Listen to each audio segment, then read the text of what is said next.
Okay, time has come to call this meeting to order. Please stand and join me in the Pledge of Allegiance.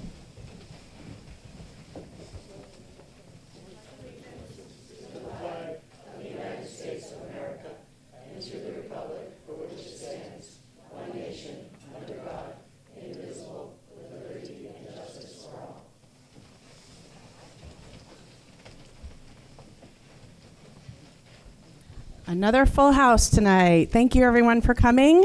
We are pleased to see members of the community come out and be a part of sharing your thoughts about the school budget. So thank you again for coming. Before we open the floor for public participation, as the chair of this committee, I would like to remind everyone of the importance of maintaining respect and proper decorum during our meetings. This committee appreciates you taking the time to come and share your thoughts, and we value the public's input. I'd like you to say everything you want to say, but we have quite a few people and quite a few things to cover tonight. Please keep your comments brief, focused, and respectful. Personal attacks, disrespectful language, or disruptive behavior during public comment or during the meeting itself will not be tolerated. Additionally, we will be limiting public comment to 1 to 2 minutes maximum. If you have more to say, we ask you to step back and allow others to speak. And if there is time, we would like to try to get through all of the public comment. We would like everyone to have an opportunity to speak. So we would ask each individual to limit their speaking time. And I will be keeping time. Thank you for your cooperation, and we look forward to hearing your thoughts. If you would like to speak, please see Pat in the back. She will be taking down your name and address for the record. I recommend that you form a line so that we can efficiently get your name and address recorded and then bring you up to the microphone.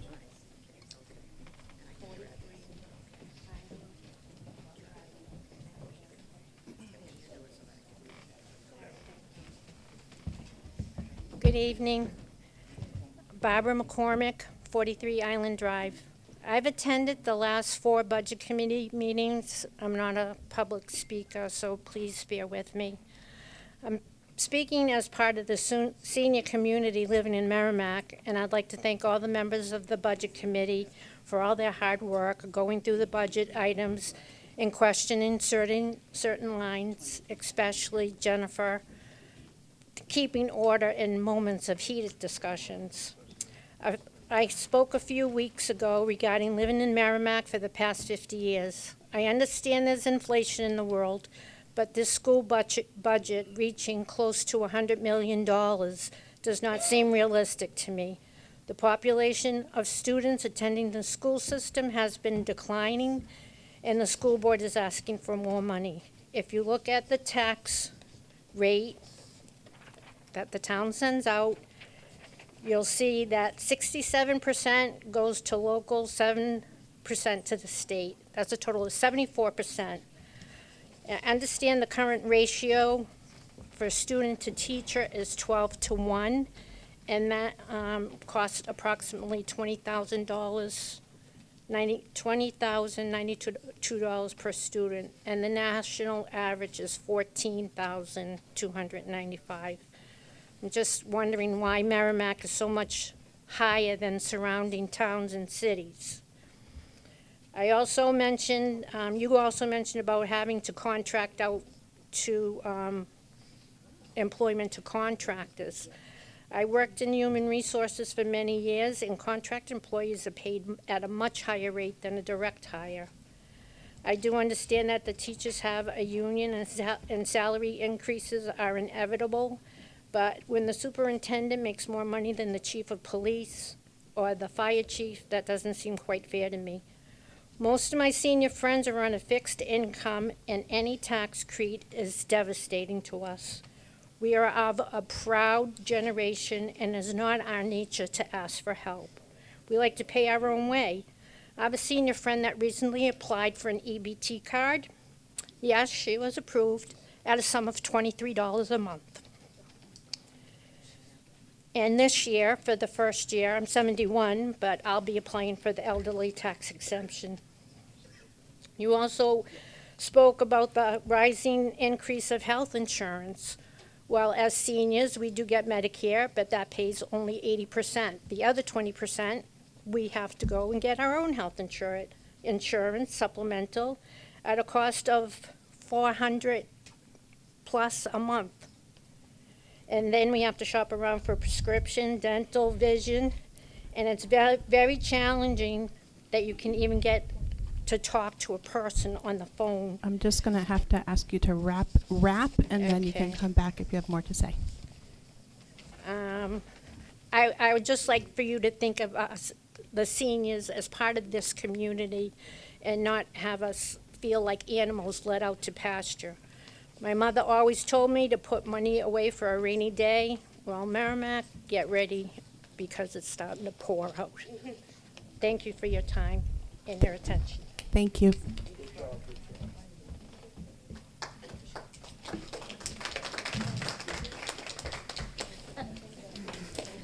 Hi, Kathy Komar, Belmont Drive. This is being read on behalf of somebody else so that they don't get attacked and vilified, so please bear with me. It says, good evening. My kids have been in the district for almost 20 years now. We moved here like many others for the schools. We sought smaller classes and potentially better outcomes than surrounding towns and cities. Over the years, the edge that Merrimack has had has deteriorated greatly for many reasons, some within control of the town and taxpayers, some not. My goal here is to look at this situation without the emotional aspect, which seems to make so many people turn against each other with so much animosity and actual hate. It's juvenile, it's embarrassing the way that the adults have behaved.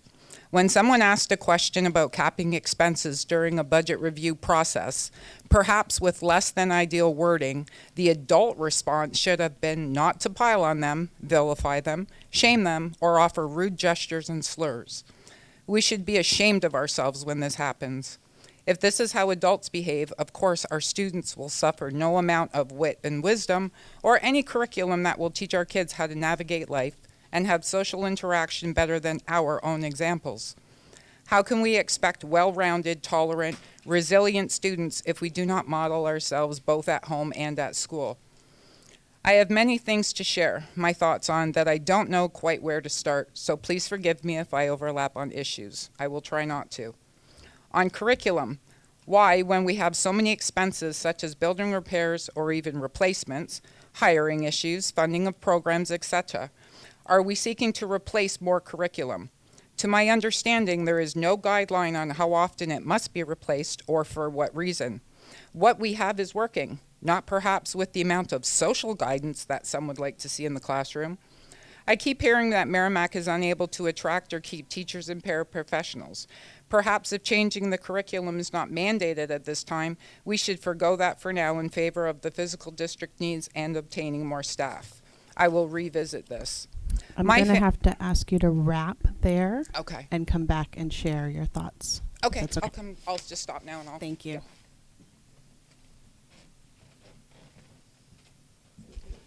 Susan Dupuy. I apologize because I have not been able to make any of the other meetings, and I'm not sure this is the appropriate place.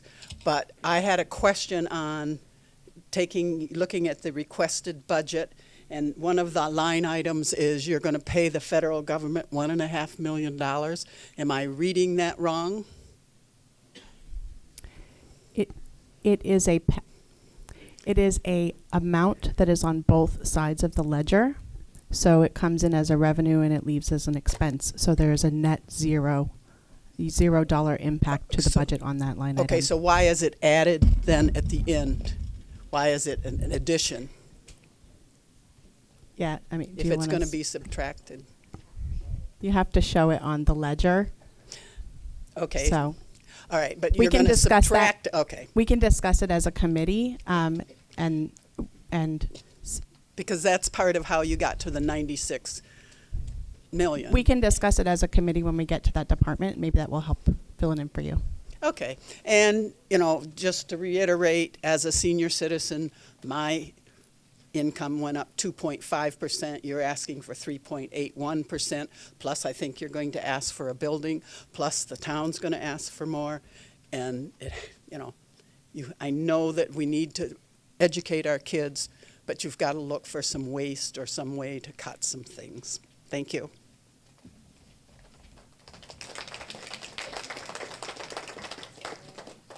Hi, Joanne Grobecker, 27 Craig Drive. I was shocked at the last meeting to hear an elected member of this committee ask Merrimack's Special Education Director if Merrimack can put out a no vacancy sign for special education and cap the amount of students with disabilities we educate in Merrimack. It is illegal and immoral to deny students with disabilities an access to an education. Merrimack's number of students on IEPs is 21.84%, and Londonderry 21.32%. The state average is 19.4%. You cannot attempt to save money by denying students with disabilities an education. Bedford is not a comparable district to Merrimack for special education. Merrimack tuitions students into Bedford for special education services. Merrimack's special education proposed budget request is $3.7 million. Bedford's was $6.1 million. Bedford budgets double what Merrimack does for special education, and they still overspend funds. How to decrease cost. The majority of IEPs in Merrimack and New Hampshire is for specific learning disability in reading. This year is the first year Merrimack is teaching phonics in all schools K-3 as part of a rollout over the last 2 years to increase scores. This is the first year Merrimack has general education intervention for reading. When you can teach a child to read in general education at a general education cost, it is best for all students. We used to be pulling students drowning in a sea of illiteracy out of the water with costly interventions too late. Merrimack has gone upstream. We are keeping all of the students from falling in. The school board and administration is actively addressing the issue of lowering costs by improving and aligning our curriculum. Support for our teachers. I would also like to address the attempt by members of this committee to discredit administration and teachers by claiming the curriculum in our schools is racist and our teachers are teaching white kids to hate themselves. This is factually false. I have children in thank you. I have children in 3rd and 6th grade, and they're receiving a quality education free from racism of any kind. I have friends and neighbors who are teachers. None of them are teaching children to be racist. I'm going to have to stop you there. Nope, you let the first woman go for over 3 minutes and 10 seconds. I have my bachelor's degree in English teaching and my master's in literacy. Excuse me. I've asked you to step back, please. So I get limited, but other Your time is up. people. Your time is up. I want to publicly thank our teachers for what they are doing, having to hear the comments from this committee, teaching our children.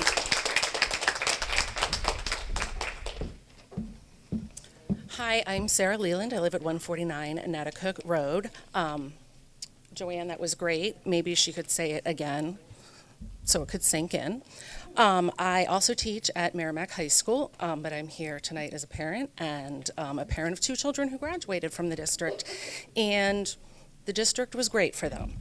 The accusations that public schools are pushing any sort of ideology or attempting to indoctrinate students is really a rhetoric from a section of the population that, ironically, is pushing indoctrination of dangerous and exclusionary ideologies. Education is important so that a person can look at all sides of an issue and make their own decisions. So public funds should be spent on public schools. Public funds should not be given to any sort of religious school or homeschoolers.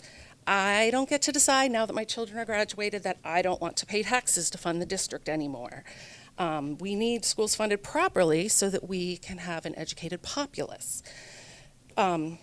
Teaching history as it happened is not politically driven or divisive, but accusing this district and the teachers of pushing woke ideology is divisive. And I expect more from people in elected positions.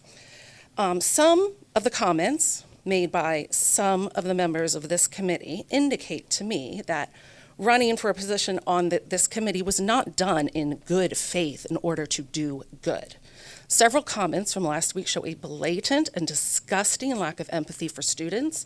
If any member of this committee ran for a position on this committee with the intention of just cutting the budget with no regard for the outcome or the damage done to the system or the children it serves, then I suggest they resign.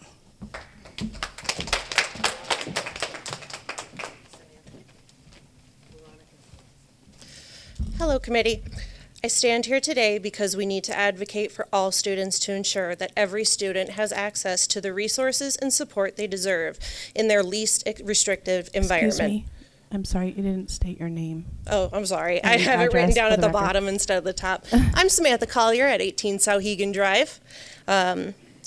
Continue, I'm sorry. No, thank you, because I wrote it at the wrong part of my paper there. It was asked the past meeting if it was possible to cap the number of students we allow into our district with added needs at a time where other programs many of these students and their families rely on are already facing uncertainty.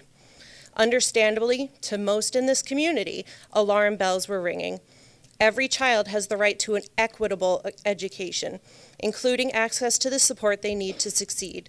Special education services are crucial to fostering academic achievement and social and emotional growth. Without these resources, we risk increasing student frustration and disengagement past the level that we're already seeing, which can have lasting consequences. Mr. Trant, are you interested in something else on your phone instead of what we're saying here? Because you asked me on Facebook for different. Excuse me. We're not No, having. he's over there texting. Please finish what you came to say. Thank you.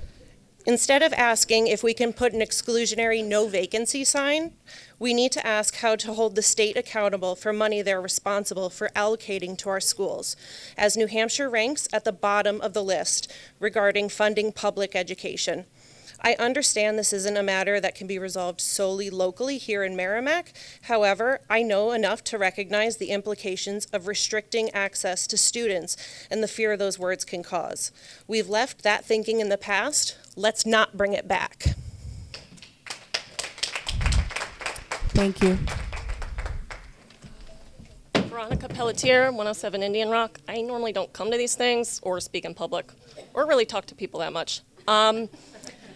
I just want to keep this short and sweet. When I moved to town, the reputation of this town was large class sizes. Good teachers, large class sizes. And it was large class sizes because the voters would look to other larger towns or cities and go, if the state says you can have 30 kids in a class, why can't we do that here? If you've ever sat in a department meeting with 30 adults, that is a terrible experience. And it's not good in the classroom, and I hope we don't go down that road again. As far as whatever, I don't follow all the Facebook back and forth and whatever the complaints are about indoctrination, but if you thought teachers were indoctrinating students, they would wear deodorant to class. Thank you. Thank you. Hi, my name is Molly Muir. I live at 23 Collins Avenue.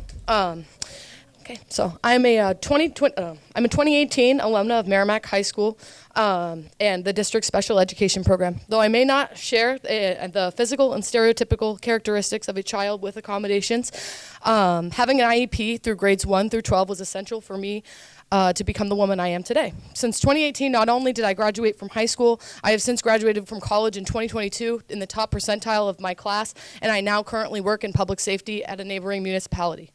But it wasn't always this easy. In 2011 through 2015, I had my IEP taken away due to similar budget cuts. And those were years of my education that, I did not do very well, and those are years that I'll never be able to get back. And I was able to get my IEP back because I had a parent that was like my friend Rita over here that advocated, took time off work to go to countless special ed meetings, and I know for a fact there are tons of students that, do not have that luxury. And I think it's very, very, very important to keep the special education budget the same. In fact, prioritizing educational funds overall.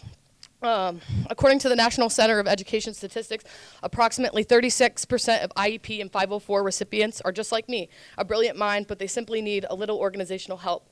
Why should we let so many kids like me fall through the cracks? That percentage of compared to MHS's enrollment numbers alone is 422 educationally neglected children. That's an entire grade being left behind. Education and public safety are two budgets that should be at the highest priority among every municipality. Children are not a commodity. Their lives are not a checking account where you get to give and take from. So often we forget that children are real people and that they're going to be adults one day, so we should be ensuring that when our children graduate, we collectively as a township have the utmost educated and well-rounded citizens representing their hometown.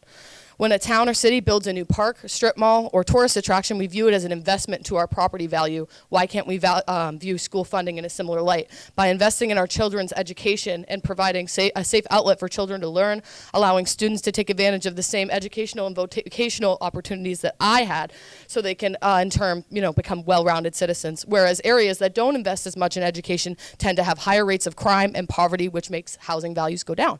Education is important, it's infinite, and it's something that can never be taken away from our youth. Money can always come back. Okay, I'm going to have to stop you right there. Thank you.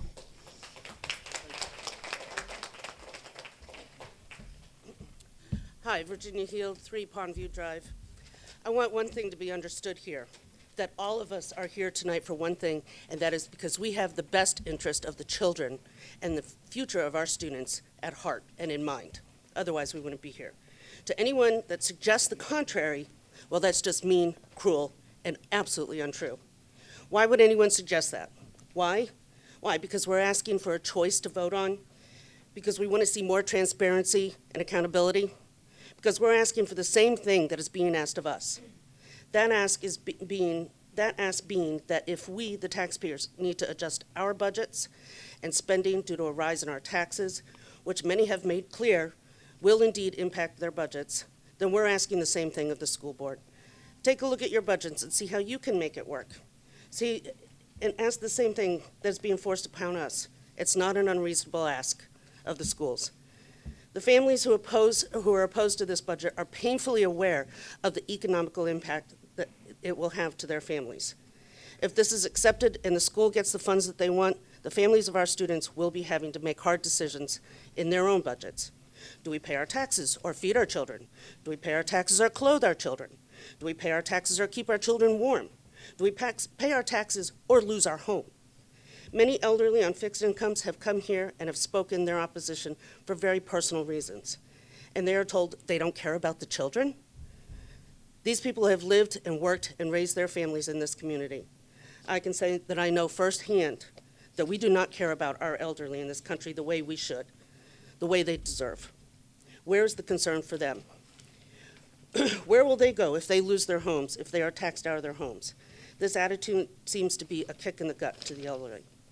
Those that are opposed to this budget are simply asking that the school board and the administration take a good look at their budgets, and like the families all over town, take a look at where they could maybe pinch and save or get creative with the monies that they have, or really scrutinize the budget line by line, like Thank some you. on this budget committee have diligently done. Thank you, Ginger. I'm going to have to ask you to step back. Hi, Angela Houlihan, 8 Blanchard Lane. I just feel that the school district must adopt more frugal and responsible spending practices with our tax dollars. As revealed at last night's school board meeting, the school board remains inflexible, raising concerns that proposed cuts to sports programs might soon be a reality. Despite running a surplus every year, the district continuously asks for increased funding. The recurring request for additional money is frustrating and unsustainable.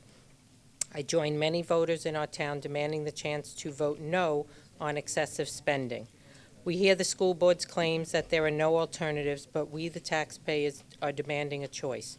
We would like to see a budget of around $90 million or less. The choice is crucial to prevent many from being taxed out of their homes. Thank you.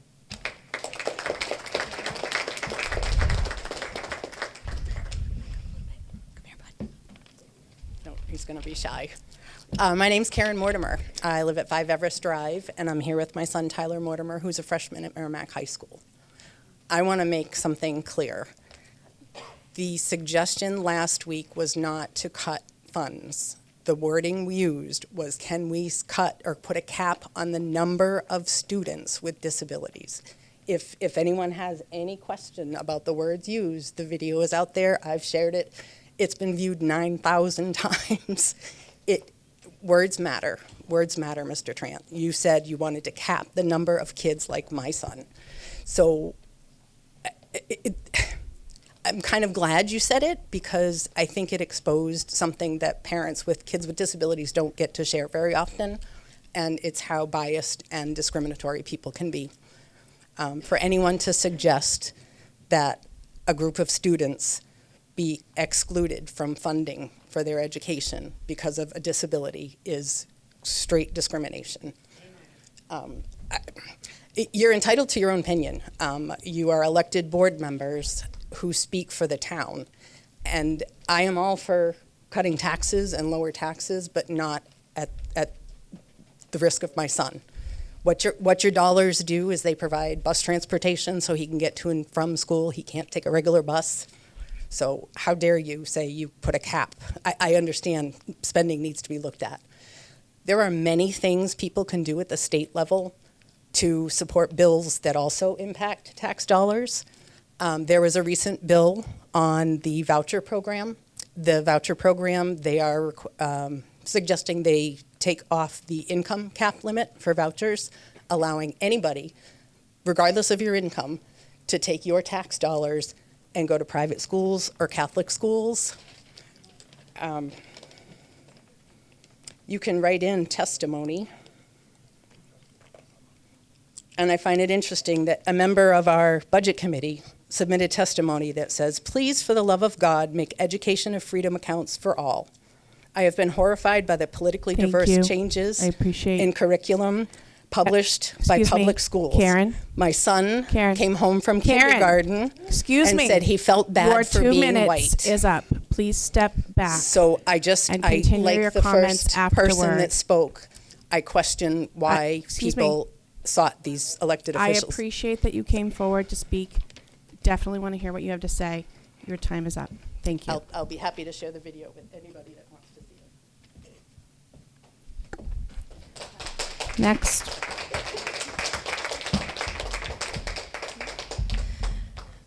Good evening. My name's Heather Robitaille. Live at 45 Springfield Circle. Last night, I would encourage people to tune into, if you have not already, to the school board meeting that took place, where our chair and administration went over information regarding the cost of living in New Hampshire and increasing costs in healthcare, supplies, and resources. And it's unsustainable, and we hear this tonight. Merrimack and New Hampshire property taxpayers are in pain. Yes, things are tight, but we cannot put our students on hold. This is an issue caused at the state level, and we cannot dismantle public education while the New Hampshire legislation continues to neglect the responsibility to equitably fund public education. In the year 2000, our town received $10.1 million in aid. In 2023, that level of aid dropped to $9.9 million. Clearly, the state is not keeping up their end of funding public education to even match inflation. We have multiple elected officials here tonight, and I look forward to hearing the solutions that they will represent and bring to the state legislature to solve these issues for the taxpayers that they hear are in such pain. But this is not going to be solved by our budget committee. The proposed budget is so close to the default because the administration and staff are understanding and willing to work with less to provide a quality education to our children. I have served on this committee, and I appreciate the large task of reviewing the budget. However, I would like to remind the committee that blind cuts have a cost, and whatever amount the committee may choose to cut, you do not have control over what items ultimately get cut and what gets funded. Those decisions are in the purview of our school board and administration. Choices have consequences, and our children should not suffer because our legislature has failed us. Thank you.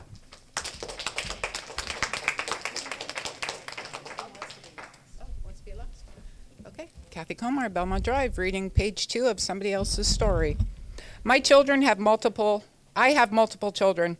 all of who have had IEPs. One has graduated, one had to finish school independently through an outside agency to obtain the GED, and 2 students currently in the district. While I feel compelled to express my thoughts on the current educational situation, I am doing so anonymously because, like it or not, many parents, especially of SPED students, are uncomfortable speaking out and advocating fully for their students because there's a certain fear of retribution both toward parent and student from both the school and the general public. In advocating for our second child, I was often made to feel that my concerns were listened to in the meetings, but there was little to no way to actually come to an agreement with the school district without paying exorbitant amounts of money out of our own pockets for an advocate. I'm well aware of procedural safeguards and how to use them. My family simply could not afford to do this and cannot now. And I know my family is certainly not alone in that respect, especially with the rising taxation in this town. Even now, with my current student in the upper ages of their schooling, I experience this and I feel I'm being a problem parent for calling meetings when my student had 1 passing first quarter grade and 2 for the semester, despite testing that the school did identifying all of the problems which could be addressed with a one-on-one para. It was treated as out of reach for what could be provided, either because it was too difficult to attract a para here or because it was not needed, despite what the district testing showed. Not needed? When my child is failing in an excessively spectacular fashion, such as we drop classes rather than give the support that was needed for the student to flourish or even minimally pass. At one point, one of my students' teachers took it upon herself to call them in on a free period to work on a project. She was excited to report that my student passed when given one-on-one support, but she wasn't able to do that all the time, which to me only proves that there is a need for a para, yet is not even given something that was entertained once suggested at the meeting. I ask, is it something that was appropriate to let my students struggle, become adverse to the education process, and become unlikely to succeed because we want a new curriculum? Again, would the money not be better spent attracting and keeping teachers and staff? Anyone can learn from any curriculum, but doing so without teaching staff is only accessible to top-tier students, most of which are not. Let's face it, SPED isn't going anywhere and won't be decreasing in need for the foreseeable future. Class sizes keep growing, behavior problems keep escalating, teachers and paras have more than ever to monitor, document, and manage. Most teachers and paras that I have met are wonderful professionals who indeed have the student's best interest in mind. Thank you. I'm going to end you right there on a positive note. Okay, cool. Thank you. This was for somebody else, may I have 30 seconds to You will have make to a get back statement? in line. Get back in? Okay, Yep. Thank you. It's all right. Hi, Virginia Hill, 3 Pondview Drive again. In conclusion, those that are opposed to this budget are simply asking for a choice on what they will vote on in April. And with soaring school spending and dropping test scores, they're asking for a return on their investment, which is not an unreasonable ask. It does not mean that we don't care about the future of the children or that we don't care about our community. But I'll tell you, those who have supported this community for decades, those that have invested in this community, those that have not taken vacations and spent their money elsewhere, those that have raised their families here and are indeed feeling like they're being abandoned and forgotten now by the school board and the school budget committee. Throwing more money at the problem will not improve test scores. Throwing more money at it will not improve the image of this town. Throwing more money at it will not send a message to the state legislature that maybe they haven't done enough. It has been said before here in this forum, and it's absolutely true and correct. The money comes out of our pockets, whether it's on the town level or the state level, period. We pay for it, we feel it, we have to find it, we have to budget for it, we have to find creative ways to pay for it, or else. The ask has been growing and growing, and the ask is too much. It's simply too much. And it doesn't mean that we don't care about the children.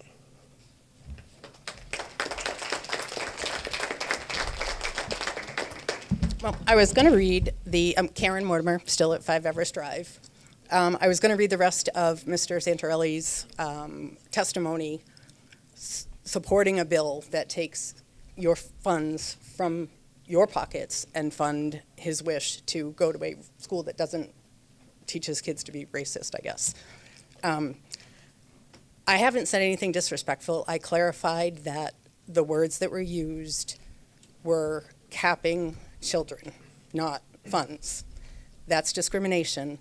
And I would ask the other 10 members of the committee not to get stuck with the reputation that unfortunately you all now have because of the remarks that were made last week.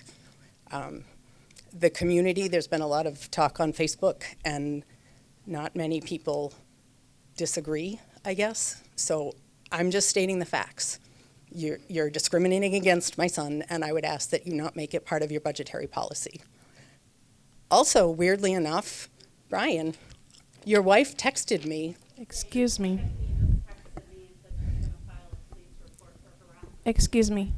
Could you finish with your public comment? Because Yep. you're going to run out of time again. Oh, no, all I want to say is, yep, I'm sitting here defending my son against discrimination by town officials, and his wife is over here texting us that she's going to call the police on us.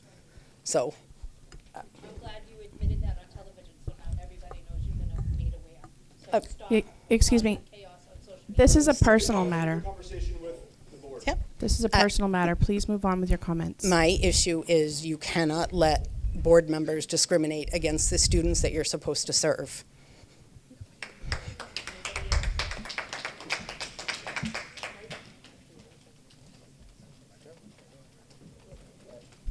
A new face. Hi. Welcome. A new one. Said, these are not prepared remarks. These are just the agenda. If wanted to look professional. Robert Reisman, 8 Iris Drive. I did want to start by just thanking the budget committee, everybody for all your hard work preparing the budget. And just a couple things I wanted to mention. I did watch the last budget committee meeting. There were a couple remarks that were made that I was a little disturbed by.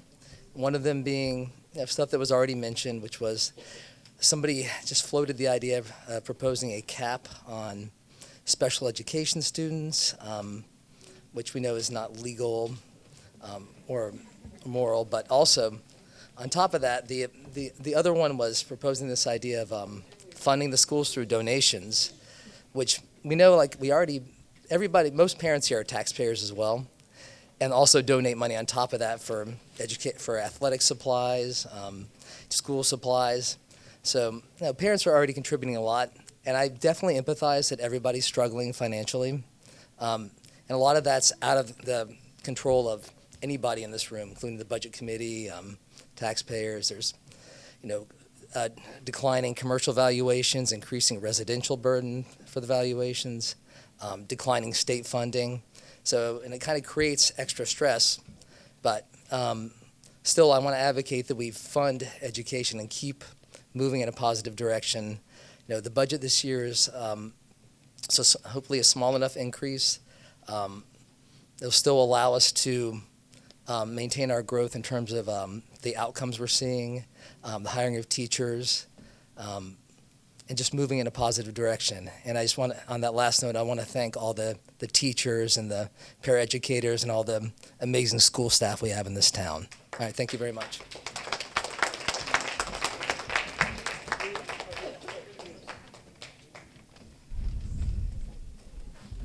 Good evening. My name is Rita Dupree, 37 Berkeley Street.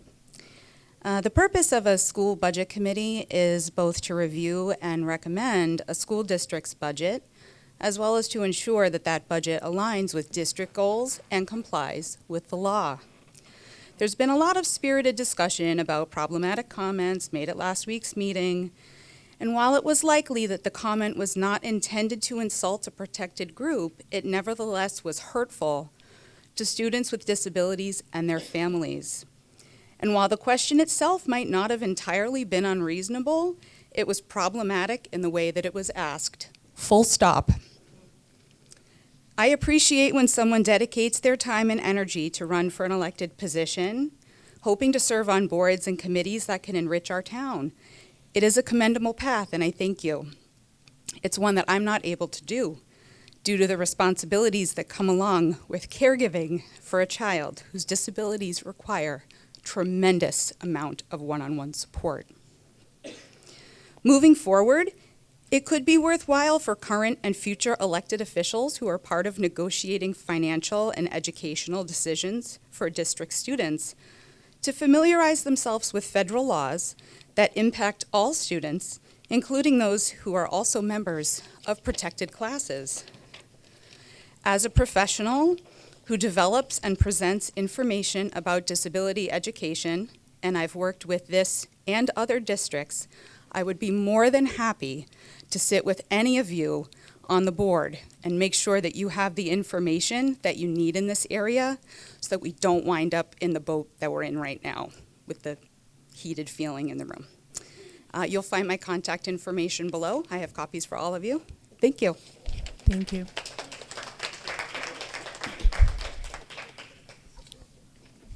Is there anyone who has not had a chance to speak? Yes, we have some people online. Okay, let's prioritize the people who have not had an opportunity, please. Shelley, go ahead.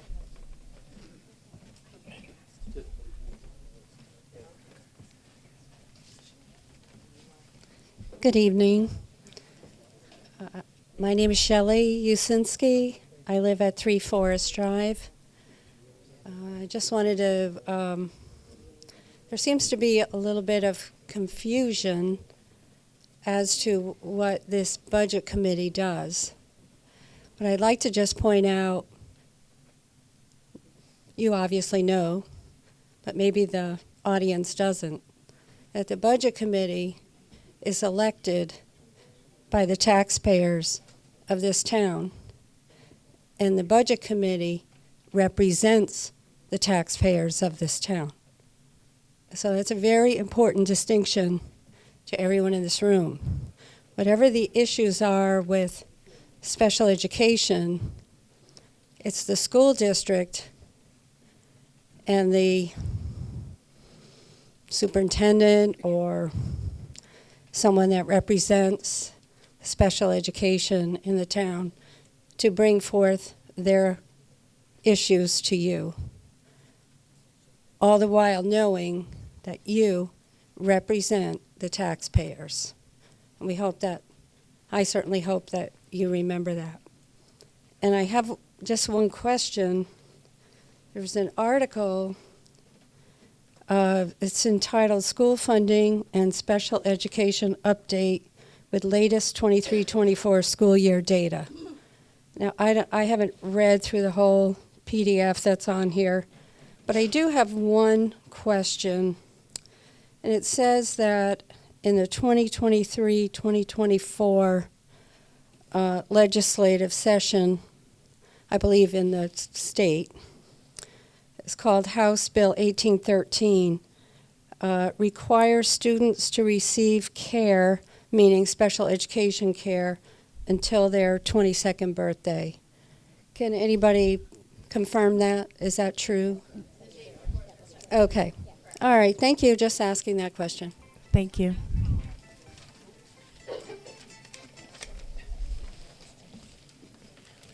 Hello, I'm Derek Muse, 3 Vanden Road, Merrimack.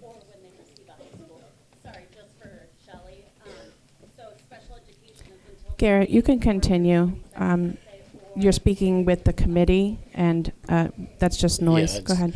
Okay, so thank you all for being board members. I know it's a hard job in the committee for that. But I just have a couple of questions on salaries. Principal salaries, we look like we're up about 220,000, 230,000. For the New England area, is that about the norm? It seems to me it's a little high. And we're talking about cutting sports, and we've got principals making over 200,000. I think before we cut sports, we should be looking at maybe cutting some salaries. I don't know how hard it is to be a principal because I've never been one, but Manchester, I think they run from about 120 to 95,000 as far as that goes. So I think we seem to be just like growing and growing, growing. Our building maintenance, that's a little hard job, but is it $220,000 worth? Our superintendent, $330,000. Are these salaries in line with what the other municipalities are paying? I don't know if you can answer that. Unfortunately, the committee does not answer questions in public comment, but perhaps someone can bring it up as a talking point during our meeting. Well, thank you so much for your service. Thank you.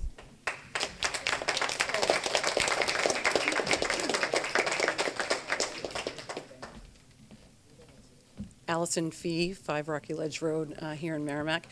I want to thank you all for the work you do. I want to thank the district. I want to thank the teachers, the students, the families. And I just came up here to say, for those that are watching on the webcam and those here, it's a critical time to vote and to participate in the process. I personally am biased. I would vote for a budget as it is. I think if you cut it, you can damage the school, you damage the community, you damage the teachers, you definitely damage the kids. Those that are complaining about test scores, they're actually going up.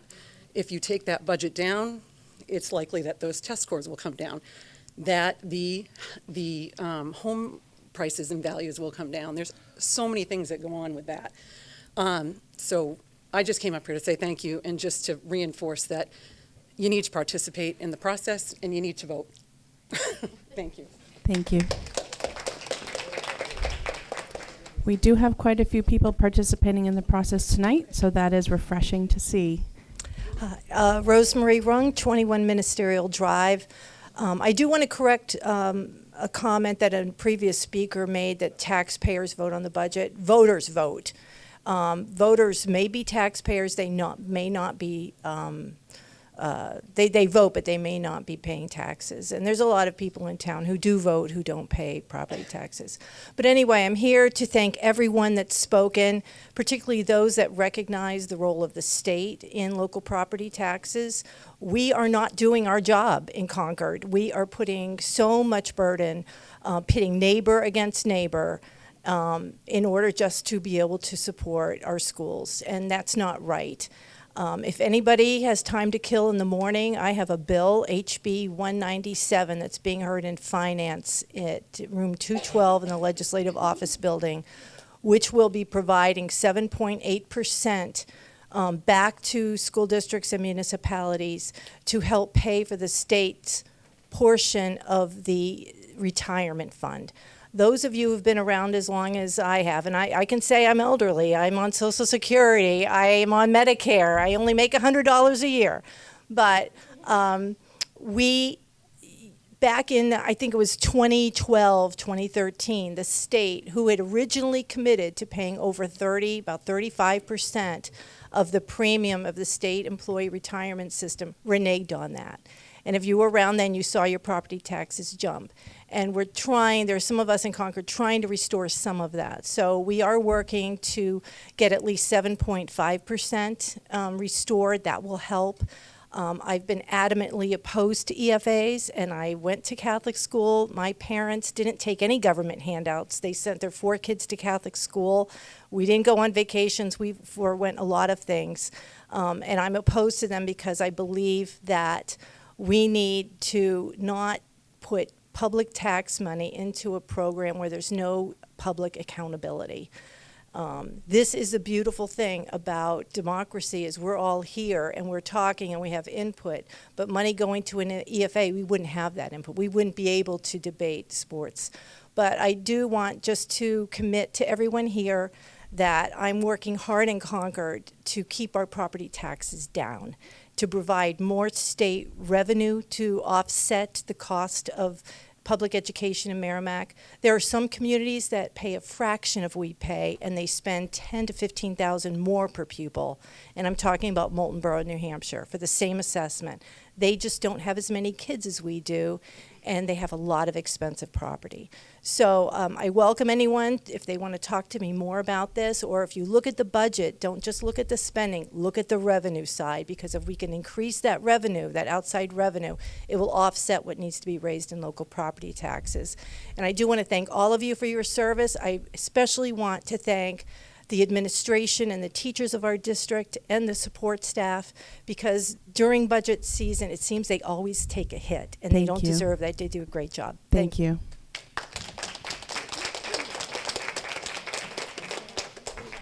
We have a couple more new people or repeat people.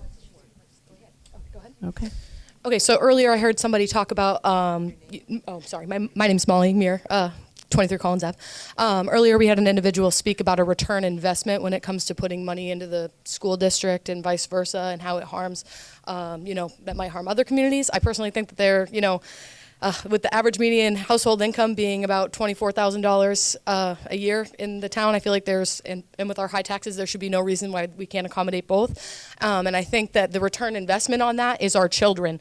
I think that, these are our future nurses, our future teachers, our future people who work in public safety, our future police officers, dispatchers, and we need to prioritize their education.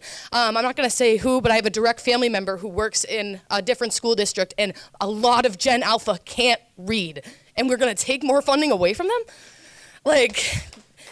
Who's going to take care of you guys in your old age? You want to talk about, it's not about the elderly. Who's going to take care of you when you need peri-care?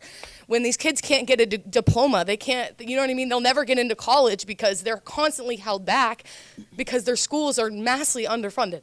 So please look at the bigger picture. That's all I have to say. Thank you. Thank you.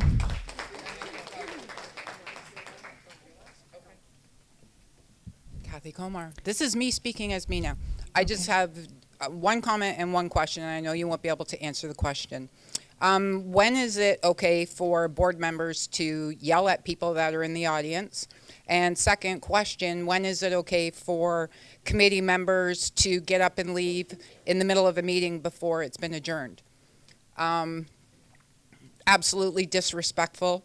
Mr. Maurer, yes, I'm talking about you. Mr. French, yes, I'm speaking about you. Thank you. Are there any other public comments? Good evening, everybody. Jay Bieletsky, 61 Peasley. I want to touch two.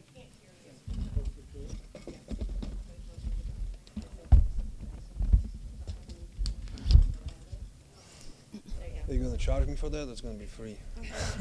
Just do your best. Excuse me. I want to touch bases on different aspects. Looks like everybody knows country is broken, town is broken. Maybe school board should look into different direction how to find money. That's what I'm going to try to focus on.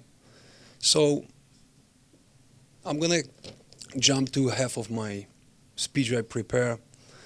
And I'd like to board look into using AI to streamline your budget, curriculum, and teachers. Our kids must come before our teachers. Why aren't we using AI to create standards for teachers to go by? We need to build familiarity with AI early because that's where we're heading. And AI is being used on every aspect, on every business. We can implement AI teaching in schools. Merrimack, as far as I know, have problems with finding good qualified teachers. I could be wrong, but why we cannot, maybe school already have somebody like that, can start implementing AI learning system. Of course, will be overlooked by somebody familiar with the subject and showing them how to learn. We'll probably have to start with like high school classes first. That will save school a lot of money in the future because in the future all kids are going to be learning by AI. We want it or not, that's where we're heading. Elon Musk said in next innovation, 100 years is going to be done in 10 years. Just sink that in. So I'm going to give a copy to the board later. It's more into it, but I'm not going to dig deep into it. And secondly, and lastly, I don't know if town have any surplus money. Anybody knows that? I don't know where the money is sitting, but I would propose create Bitcoin reserve for the town of Merrimack and retirees in this town. The money need to be invested, not maybe whole portion, maybe small percentage in that Bitcoin surplus reserve for the town for next to 5 years. Okay. All our government is into Bitcoin and crypto. I'm just going to have to pause you there. All right. You've reached your 2 minutes. I got 2 more lines. Make it quick. The same could, all the surplus money eventually will be used for education of our kids. Thank you very much. Thank you.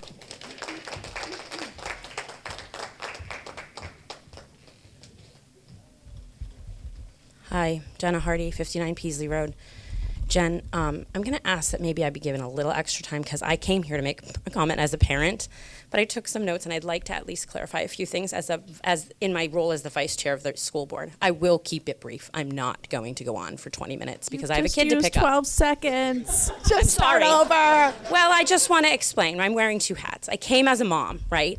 I've had 4 kids. I have 4 kids, and 2 of whom have gone on past the Merrimack School District.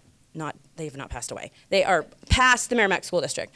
I have one that's senior, and I have one that's in 6th grade. So I have some experience. I've been around the block. I always thought my kids were getting a really good education. It's why I ran for the school board. And then I started really seeing that there were some things that we were falling behind. We were not doing as well as I thought we were doing once I got to really look at it the way a board member can. And I'm proud to say that instead of just saying, well, that's fine. I mean, I don't want to, raise anyone's taxes. We said, not okay, because when I was running, people said to me, we need to raise our test scores. And the only way to raise test scores is to make changes. And the only way to make changes is to have money that is beyond the default, because the default represents legal and contractual obligations, right? So if you want to keep the status quo, which was something somebody said to me so many times when I was running, that I was all about the status quo, I think he would say now that I wasn't all about the status quo. I wasn't. We weren't, and we haven't been, okay? However, I understand that your role, as my role on the school board, is not a problem to solve. We are never going to solve this problem. Taxes! We don't want the taxes, whatever it is. We're never going to solve it. It's not going to be solved. It is a tension to manage. And that is your job here tonight.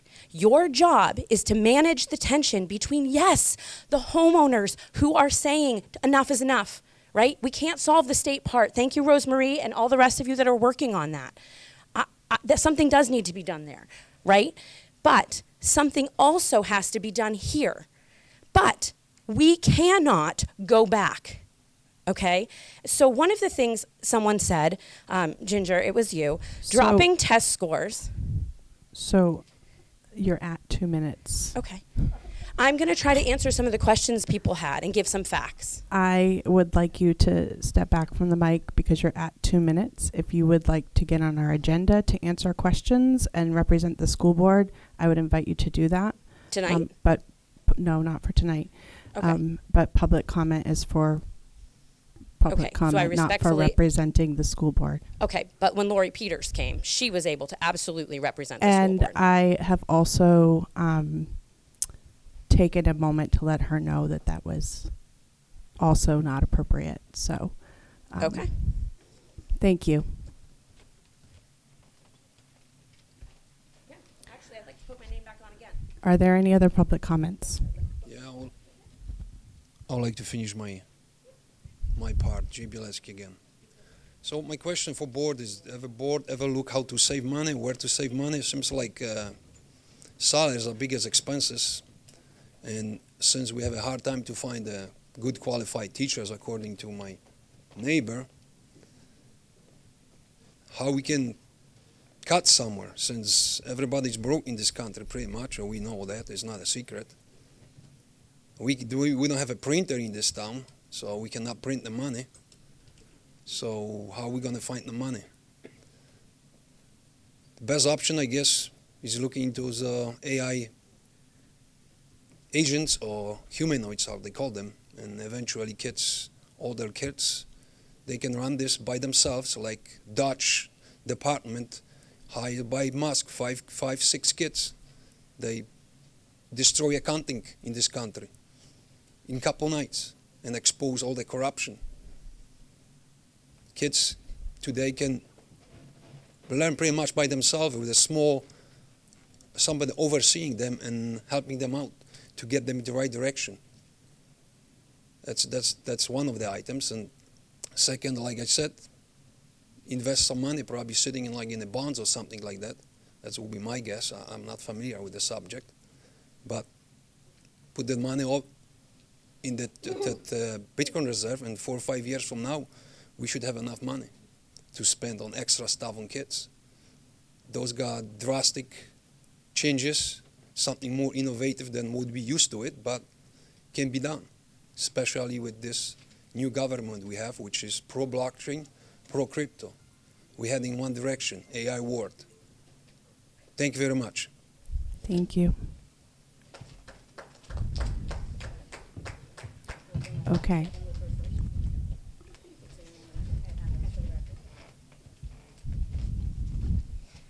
Good evening. Thank you all very much for the time that you take to hear everyone's comments. I greatly appreciate that. I have a registered, Rebecca Statz, 11 Bradford Thank you. Drive. I have a registered voter who asked me to phrase a question, which I know you cannot answer, but just something to keep in mind, and I wondered this as well. Why does a school board liaison vote on the budget committee? Would that not be considered double dipping? Thank you. Oh, good. Yes, it is actually. No, I know it. If you tell me it's written in, I believe it, but I just Okay. Welcome While they're back. discussing, I guess I'll come back. Jenna Hardy, 59 Peasy Road, Vice Chair of the school board. Representing Yes, Jenna Hardy, vice, right? Vice Chair of the school board now. Yes. Why are we replacing curriculum? Because it's severely outdated and blatantly uninteresting. Surplus every year. This has been discussed ad nauseum. Please go back and watch literally any meeting. We have a surplus because we are contractually obligated to budget for all of the positions due to our union contracts. As a result, when we can't fill those positions, we have money left over sometimes. Dropping test scores. Somebody mentioned that. People are asking for a return on their investment. Dropping test scores, that is false. Our test scores are going up. SAU26.org. It's right on the website. You can see we are now, I think, 8% over the state average. We are creeping. We've gotten better every year that we have invested. There are no principal salaries over $200,000. Nobody in the Merrimack School District makes over $200,000. I promise you, none of these people have a house in Cabo or are going on vacation every year. They work their butts off, right, regardless of who they are, because they love our kids. Full stop. And they do it while being attacked by people and misrepresented, and it's blatantly unfair. So there's that.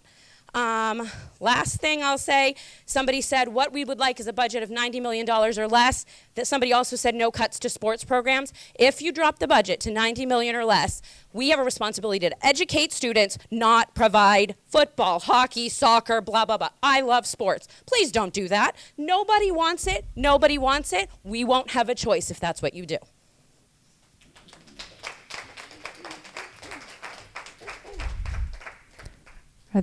Hi, Barry Kendall, Sunnydale Drive. I've listened, this is my first meeting. I wasn't sure how it's going to go or what's going to be said, but I've listened to people on both sides, and I agree with some things on both sides. First of all, the kids. Everybody cares about the kids, okay? There's kids with learning disabilities, physical disabilities, mental disabilities, social disabilities. They all need help. I was a kid from a broken home. I had to help when I was in school, so I understand that. It's about the taxes. It's ridiculous. It keeps going up every year. And I've heard people say, we got surplus. Why don't that surplus go back to the taxpayer? Take some of that burden off of them.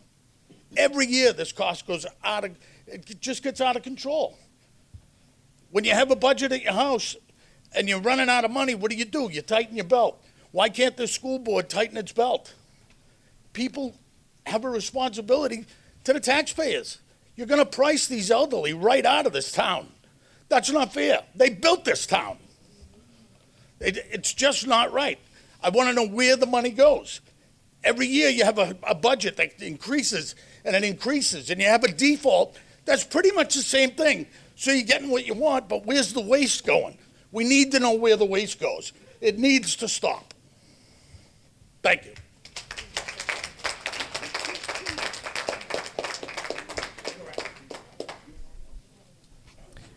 Okay. Hi, my name is Leanne Vigent, 4 Ivy Drive. Don't public speak. I just wanted to say that I am a para here in town, so I understand about the taxes being raised, because we definitely feel it. In fact, I might even pay my own salary, I'm not quite sure. But I just want to let you know that I do not make a living, I make a difference. And I love my job, love my job. Thank you. Thank you. Hi, Derek Muse, 3 Vanden Road, back again. I know she says there's nobody over 200,000 on the principals list, but it shows that on your site, on your paperwork there. I don't know if that's a total compensation package with benefits or what, but it's showing 234,000 for principals. It is benefits, yes. It's benefits? Total package, yes. Okay, so I was misspoken. I don't know what the exact salaries are, but I'm showing like 105 to 120 for a principal in this area. You might want to look at it.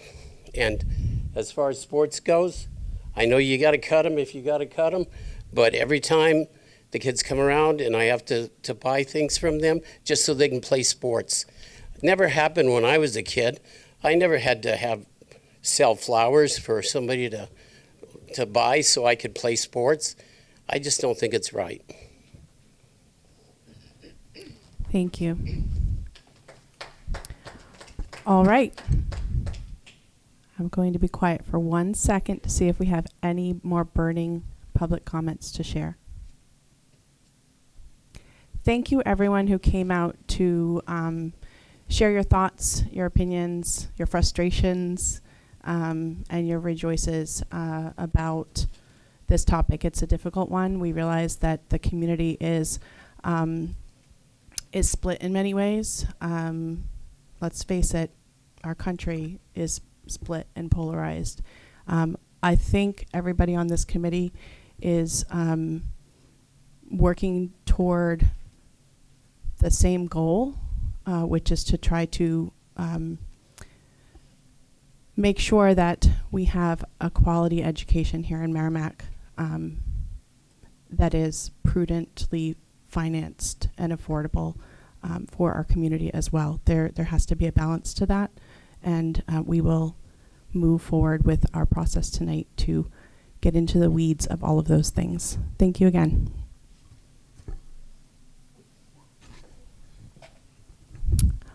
All right. The next item on our agenda is warrant article initial review. The committee, you all have received a 2-page handout, or 3-page handout, with the proposed warrant articles. These are hot off the press and just handed to us this evening. I myself have not read them. Do we want to read through them? Shannon? I would like to make a motion that we have time to just read this at home, to think over it and talk about it at the next work session, which is next week, just so that we can review it. I just think our time can be more spent on the actual default budget that we have in front of us, or the budget that we have in front of us. You mean the proposed budget? I would second that motion. Oh, darn you, beat me to it, Marie. Okay, Shannon motioned, Marie seconded.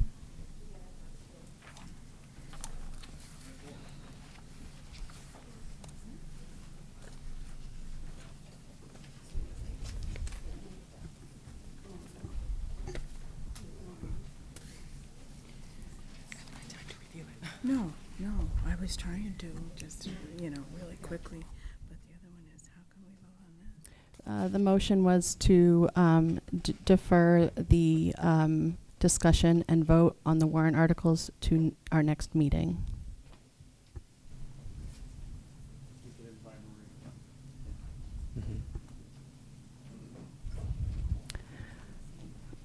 Let me know when you're ready to record the votes.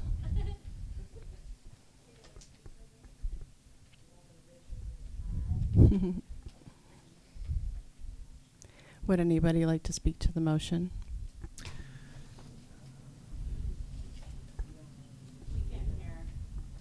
I said, would anyone like to speak to the motion? Anthony? So I actually just have a clarifying question. I wholeheartedly agree with the motion. Can I ask one clarifying question about something on there, or should I wait till next week? You should wait till next Okay, week. peace. Rachel? So I do have, I guess, well, one question and one clarifying thing. Will the administration be presenting the warrant articles to us then next week? Or is this... We can certainly have them present. Okay. I was just wondering because they have in the past, and I know they did last night. So I was just wondering that process. And then just for clarification for the committee, we would only be reviewing and voting on articles that have a financial impact. Correct. Okay. Thank you. Okay. Are you ready to record the votes, Pat?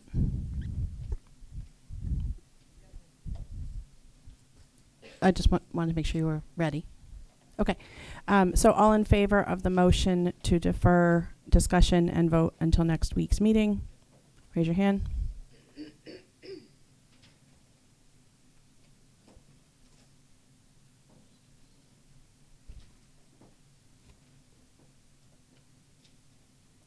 That's 11.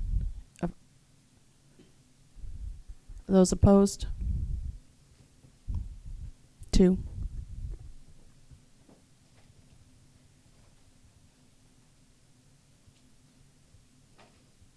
The motion passes. Please review these for our next meeting.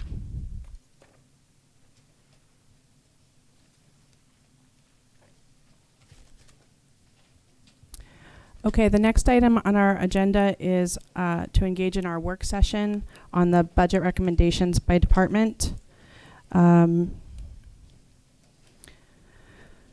goal of this work session is to review each department and for the committee to raise any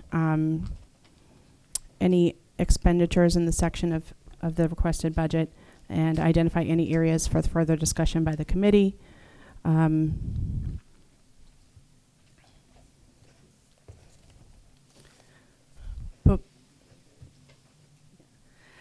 Before we do so, I just want to make a couple of comments.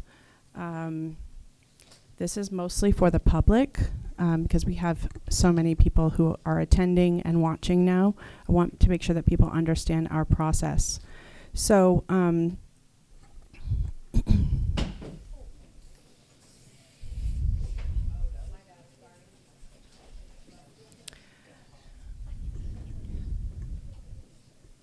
So the district administration and school board have prepared a request to the budget committee for a proposed budget.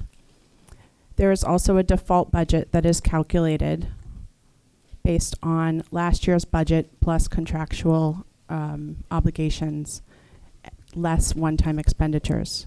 This committee is tasked with recommending the bottom line budget number to put forth to the voters. The 2 numbers that will be on the ballot will be the default budget number and this committee's recommended budget number. The budget committee is the equivalent of a legislative appropriations committee. The budget committee was established to assist the voters in the prudent appropriation of public funds per RSA 3216, duties and authority of the budget committee. Our goal is to prepare the budget, to confer with school district representatives through the series of meetings that we have had to date in this process, prepare the budget relative to estimated costs, revenues anticipated, and services performed to the extent deemed necessary by the budget committee, and then to determine a bottom line budget amount to put forth to the voters. We influence how much money should be raised and provided to the school district for operating expenses in the coming year. Based on what we know and what we have learned about the operations at various levels in our school district, we will analyze and evaluate the administration and school board's proposed budget and make our recommendations. Once we determine our bottom line number, it goes to the deliberative session where voters have an opportunity to approve or amend that dollar amount within 10%. After the deliberative session, it goes on to the ballot. What many people do not realize is that the budget committee does not control expenditures. Once funds are raised and appropriated from taxes and provided to the school district for operating expenses, the school board has the authority to influence how the funds are spent. Funds can move between line items on the budget if approved by the school board for various purposes.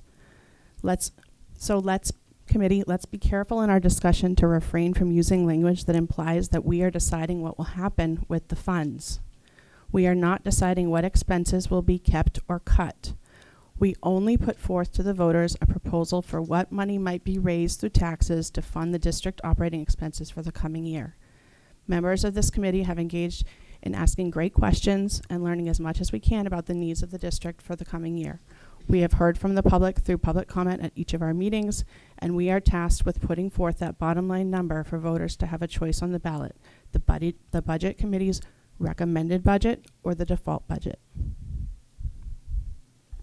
So now I propose that we go through department by department and talk about the things that each committee member is interested in discussing. As we do, I will bring up a spreadsheet on the screen to help us to record the department level budget proposals so that we can ultimately tally to a bottom line number as we discuss.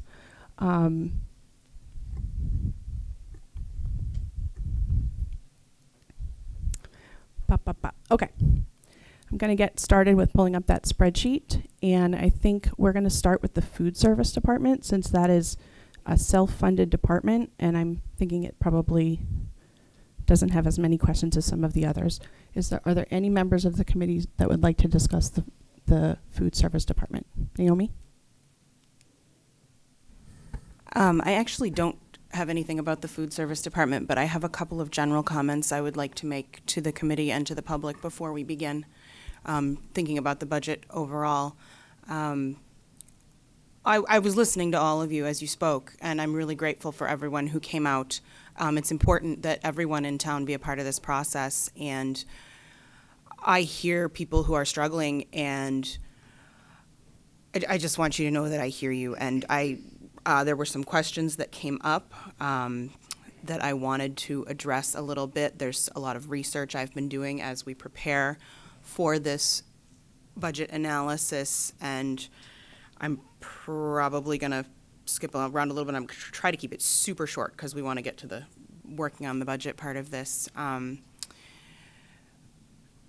lot of cost per pupil.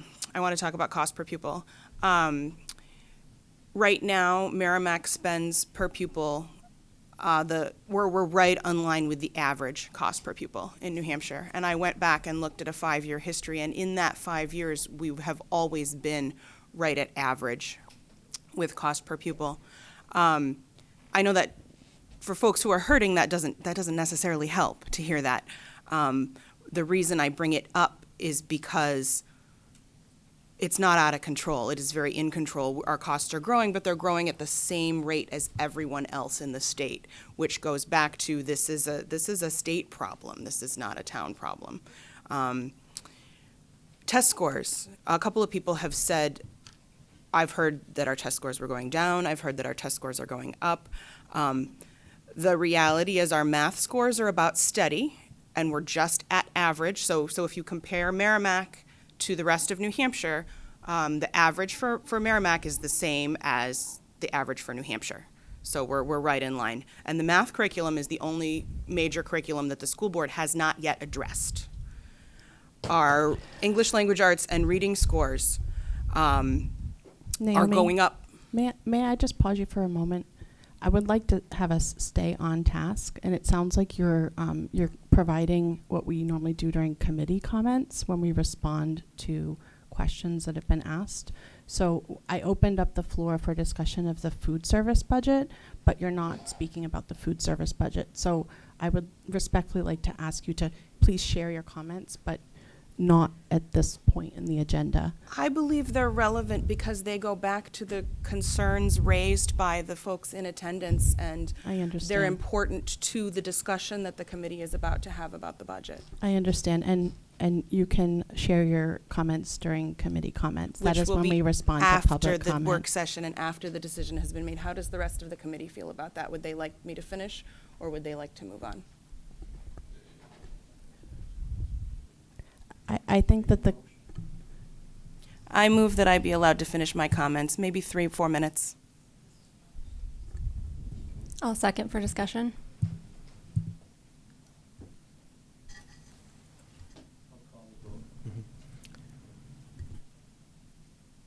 I'm in favor.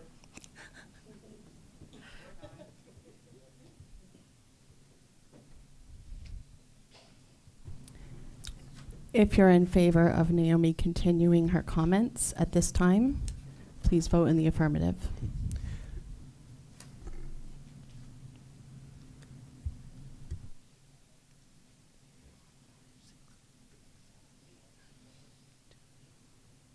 That's a good question. If Naomi comments, do we all get to make a comment?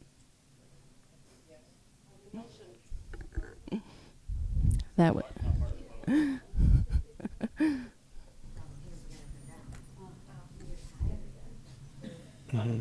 Or can I amend? Can I do amendment before the vote? We're voting. Okay, there was no opportunity to amend? Okay. Nope.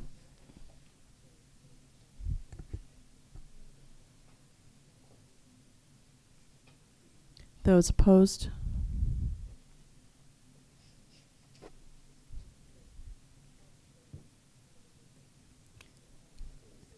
Did anyone, is anyone going to abstain? Marie? Thank you. I'll try to keep it super brief. Reading scores are going up, and not only are they going up, we're climbing away from that state average. So 3 years ago, we were hugging the state average. Last year, we were 3 or 4 points above the state average, and this year we are 6 points above the state average. It's going up. Science scores, which is another curriculum that we've addressed. 4 years ago, we were below the state average. 3 years ago, we were below the state average by 8%. 2 years ago, we were above the state average by 3%, and this year we are above the state average by 9%. Science scores are going up. Folks mentioned the surplus. The surplus absolutely every year goes back to reduce taxes. We do not keep that surplus. People mentioned principal salaries. I'm not sure what line item they were looking at, but maybe it was an assistant principal line where there were 2 positions in that line.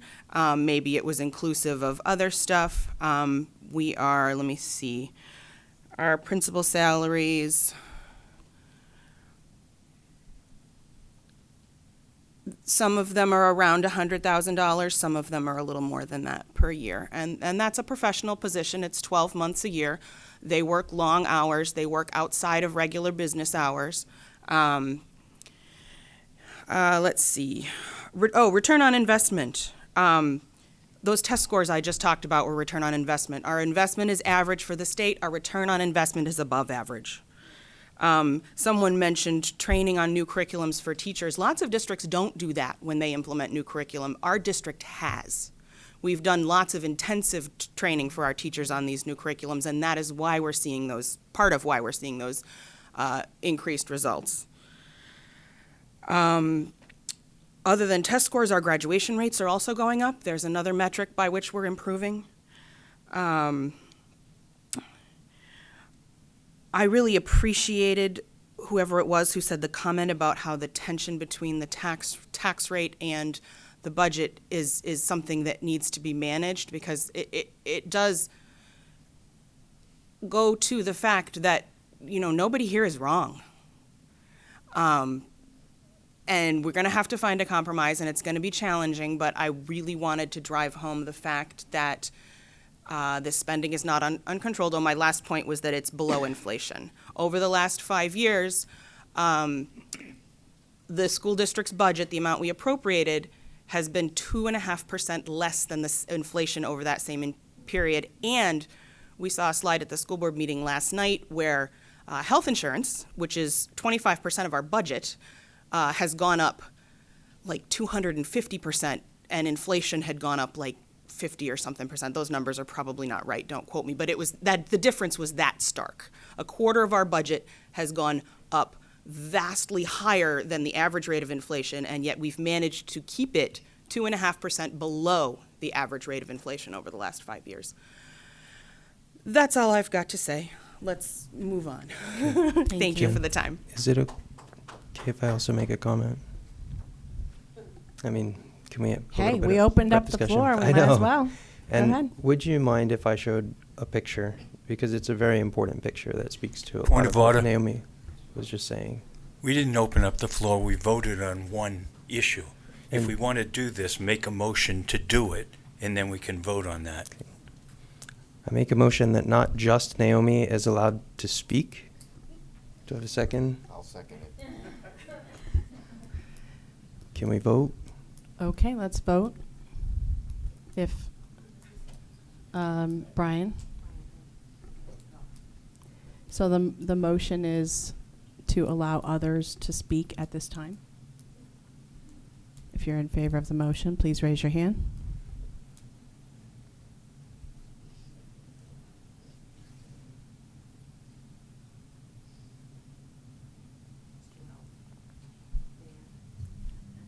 Opposed?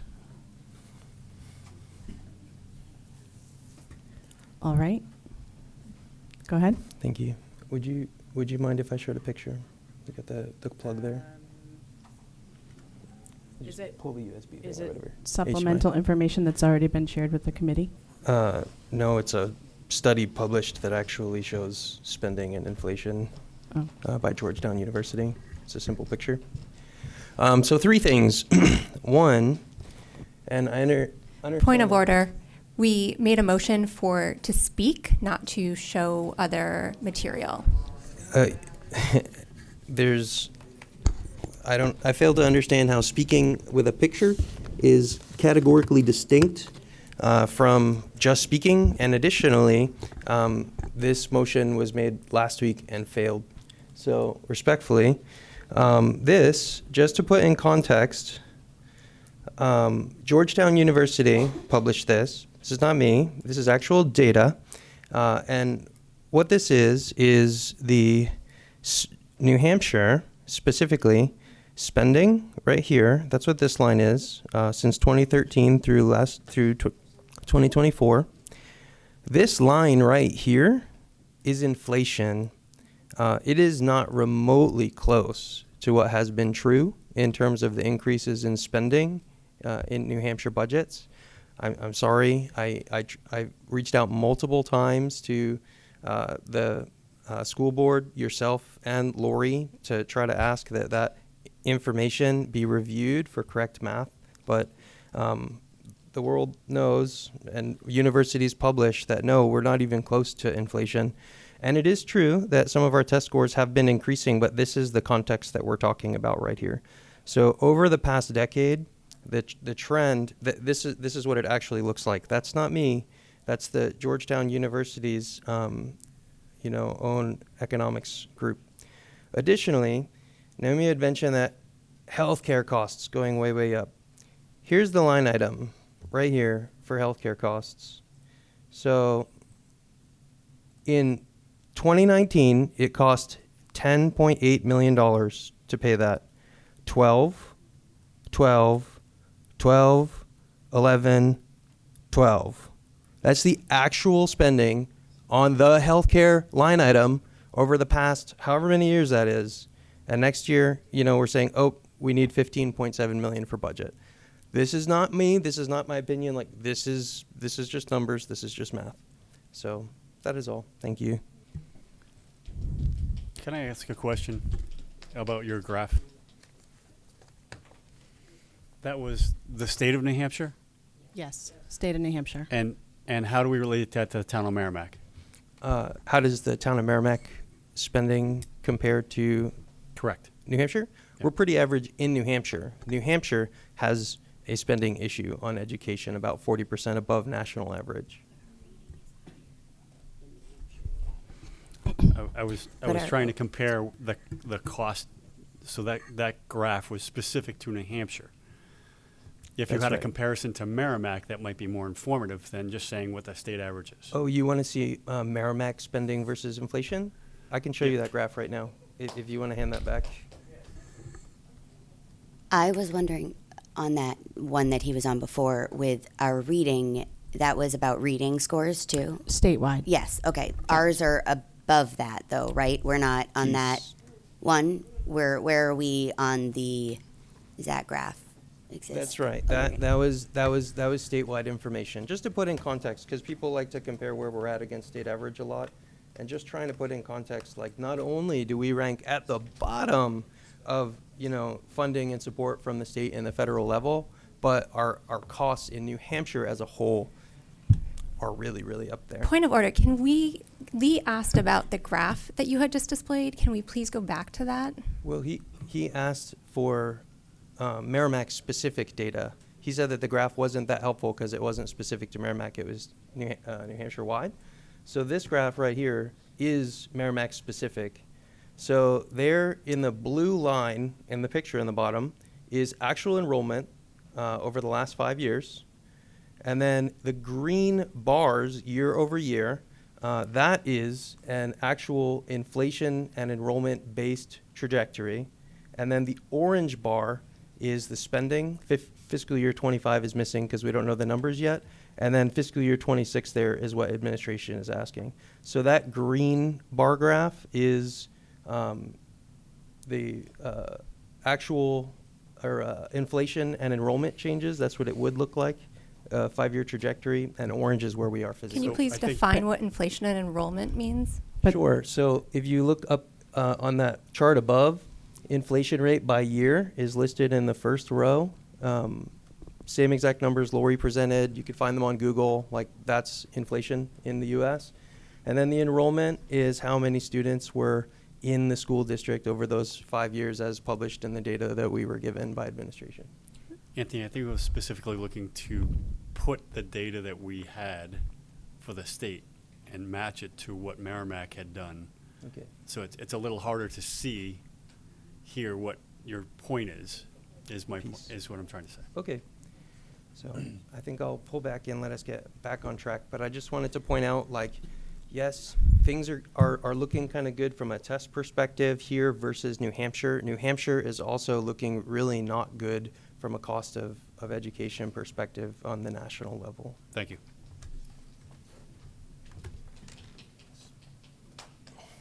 Thank you. All right. I think, we have more comments. Go ahead.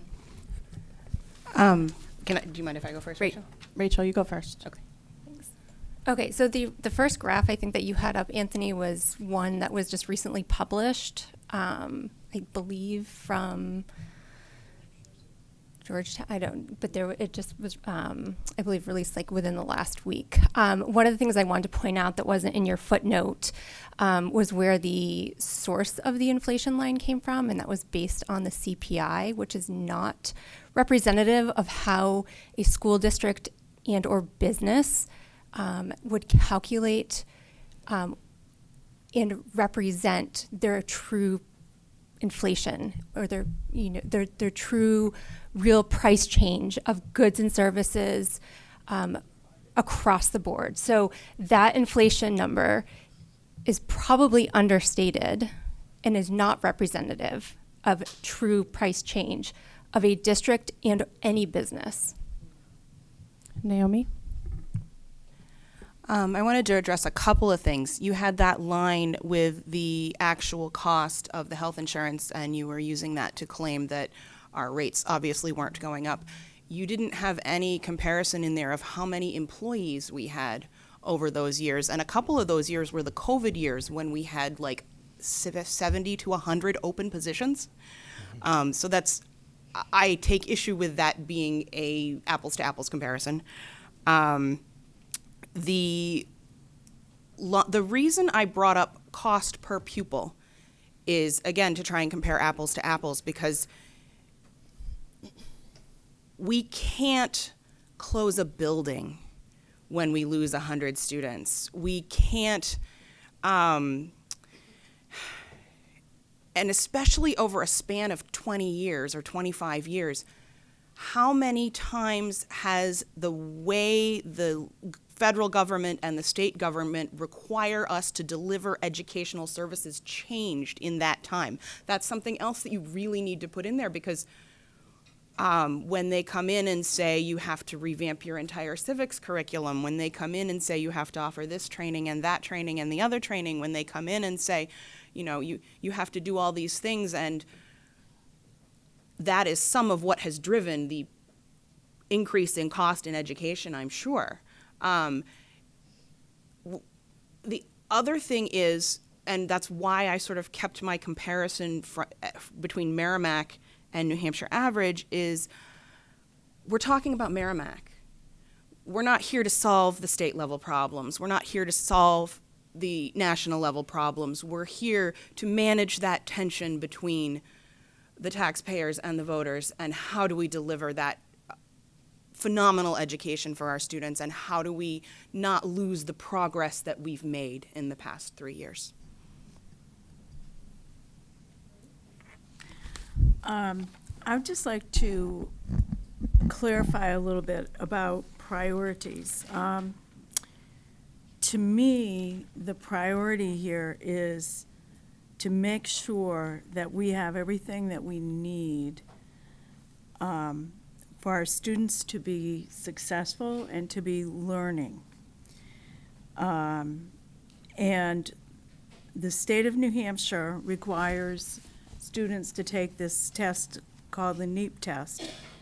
And we received in our data dump from the district this week documents from, gosh, I want to say 2015 to current of these tests. And the latest tests, this would be of the high school, which I think is probably the most relevant, because those are the kids that are going to be out the door and into the community the soonest. And this data is from the end of last year, the students who took the tests, and it was reported the end of last year, I think, August of 2024. 33% of our students were proficient in math, which means 67% of them didn't even reach proficiency. 66% were proficient in reading, 59% in science. I personally, having taught at the high school and knowing those students and their challenges and you know, how they worked and such, I see that we have work to do, and I also feel that any decisions that we make today should not adversely impact our students in being able to become more proficient. I think where we might have some disagreement is exactly what those things might be. But I would just like to state that that is where I come from, and that I do see some things that I think we could trim back and not be impacting our students and their proficiency, which should be our highest goal, in my opinion.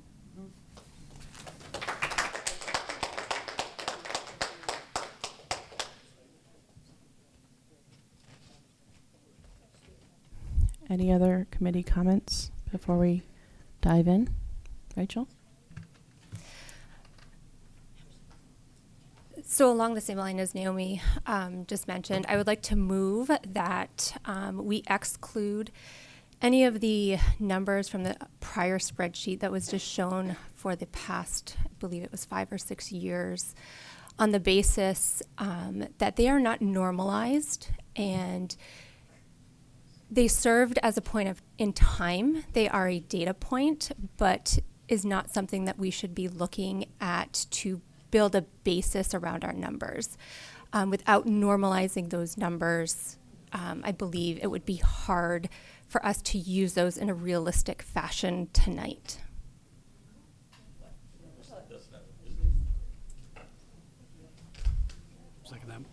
that a motion? Yep. Second the motion. Sorry, yeah, I think I included my motion and my discussion, did. sorry.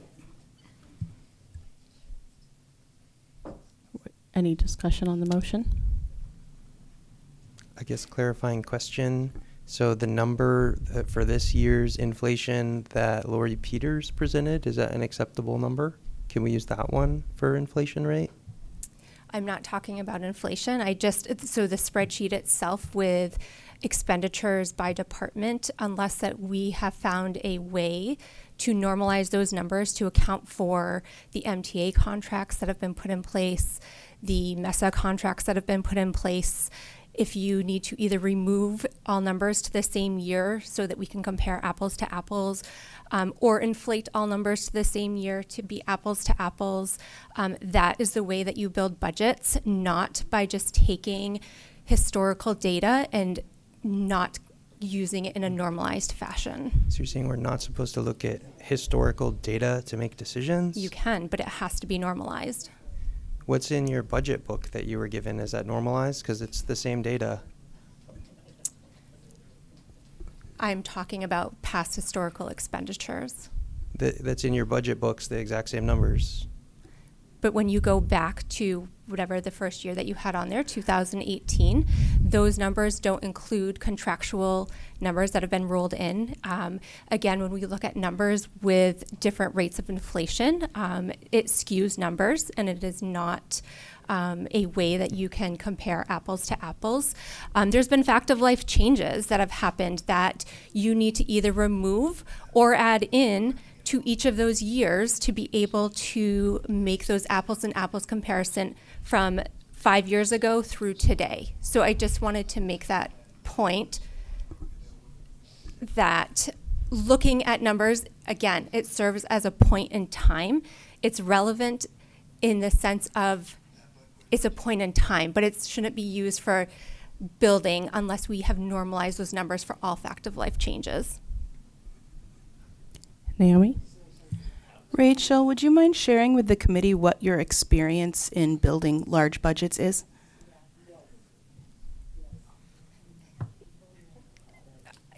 Yes, so I do. That is part of my professional career is I do build budgets, and I prefer not to say at this point, but my experience is building budgets to help resource projects that range anywhere from hundreds of millions of dollars to $20 billion. So I do feel like, if I went to my leadership and just threw up 5 years of here's past expenditures and tried to extrapolate a number from that without telling them what I did or did not do to those numbers to normalize them, that would not be accepted. So I'm just trying to ask us that when we look at numbers that we really have to think about that apples to apples comparison.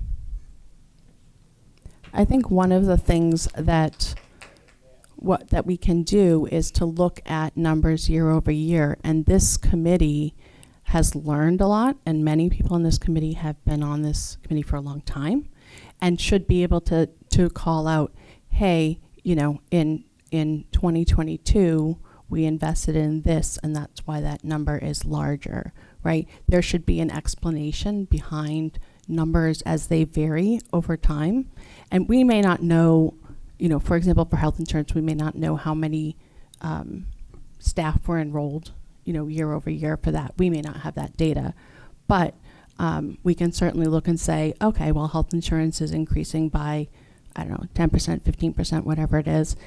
Is that consistent with the explanation that we've been given from administration? Yes, great, move on. I do think that there's value in looking at numbers year over year, the same way that you would do your personal home budget month over month. You're gonna know, hey, I pay one bill quarterly, so that is gonna spike every quarter when I pay that bill, but there's a reason behind it. And so rather than throw the baby out with the bathwater and say we can't look at numbers, I would rather look at numbers and have the educated folks in this committee say, here's why, because that provides transparency to the community who has been asking where is all the money going. It gives us an opportunity to show numbers and to also provide the explanation so that they understand if things are variable because of certain reasons. I'm not discounting Call the that. question, please.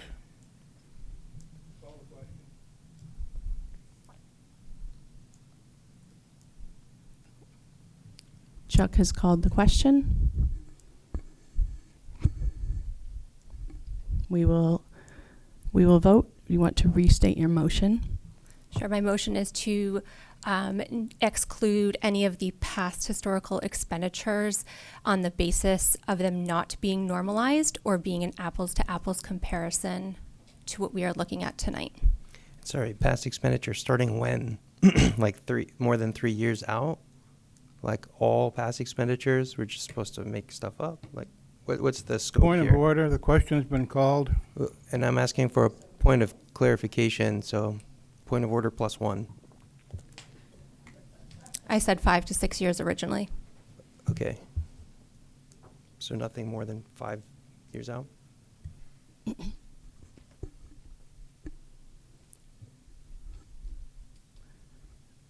Okay, so the motion is you would like to exclude any numbers from prior year's expenditures beyond 5 to 6 years. 5 years. So you'd like to exclude the past 5 years of data? So the spreadsheet that was originally pulled up is not representative of all of the fact of life changes that we need to consider drafting a budget for tonight. So the motion, let's get back to what the motion is. The motion is that you would like to exclude the numbers from the past 5 years expenditures for review. Yes, the prior spreadsheet that was pulled up, that spreadsheet. Nope, you didn't say the spreadsheet. You said you would like to exclude numbers from the last 5 to 6 years.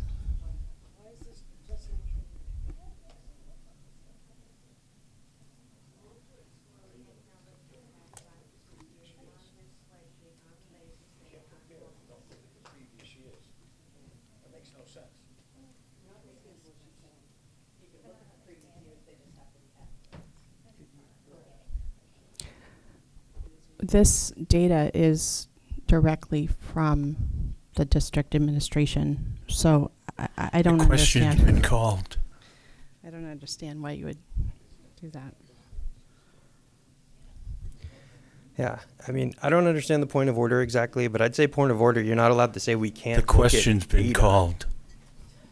That would be a new motion, Anthony.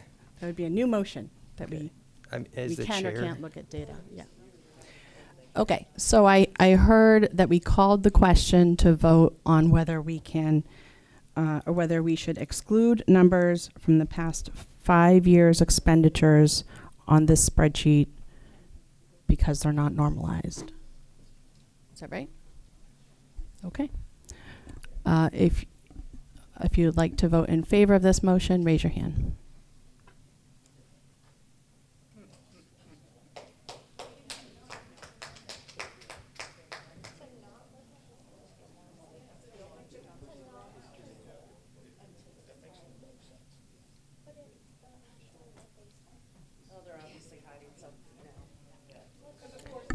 So the Chuck, Naomi, Rachel, Caitlin, Dan, Lee, Gina, and Mackenzie.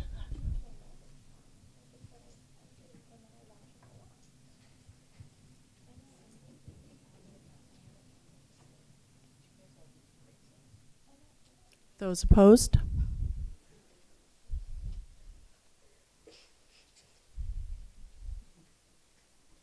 Five.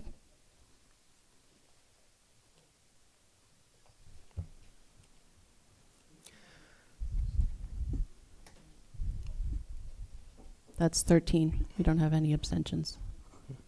Correct. Okay. Gina? Can we talk about the food service now? Can we get back on track? Could I actually make a motion that we throw all of our budget books on the floor because those have the same data and we shouldn't be using them? Please, do I have a second? I'll second that. Let's not waste our time. I'll call that motion. Motion made by Anthony, seconded by Throw all the Brian. budget books on the floor.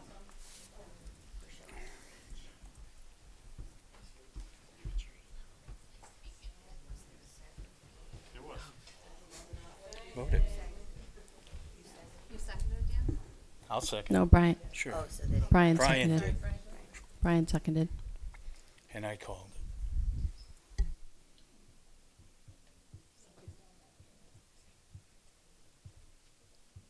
Those in favor of throwing your budget books on the floor, please raise your hand.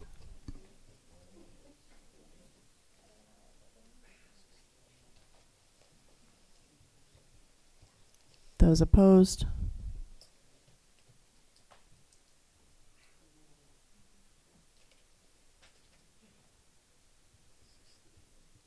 Two in favor, 8 opposed. Is that what you got? Any abstentions? 2. Who's not voting? Oh. So 3 abstentions.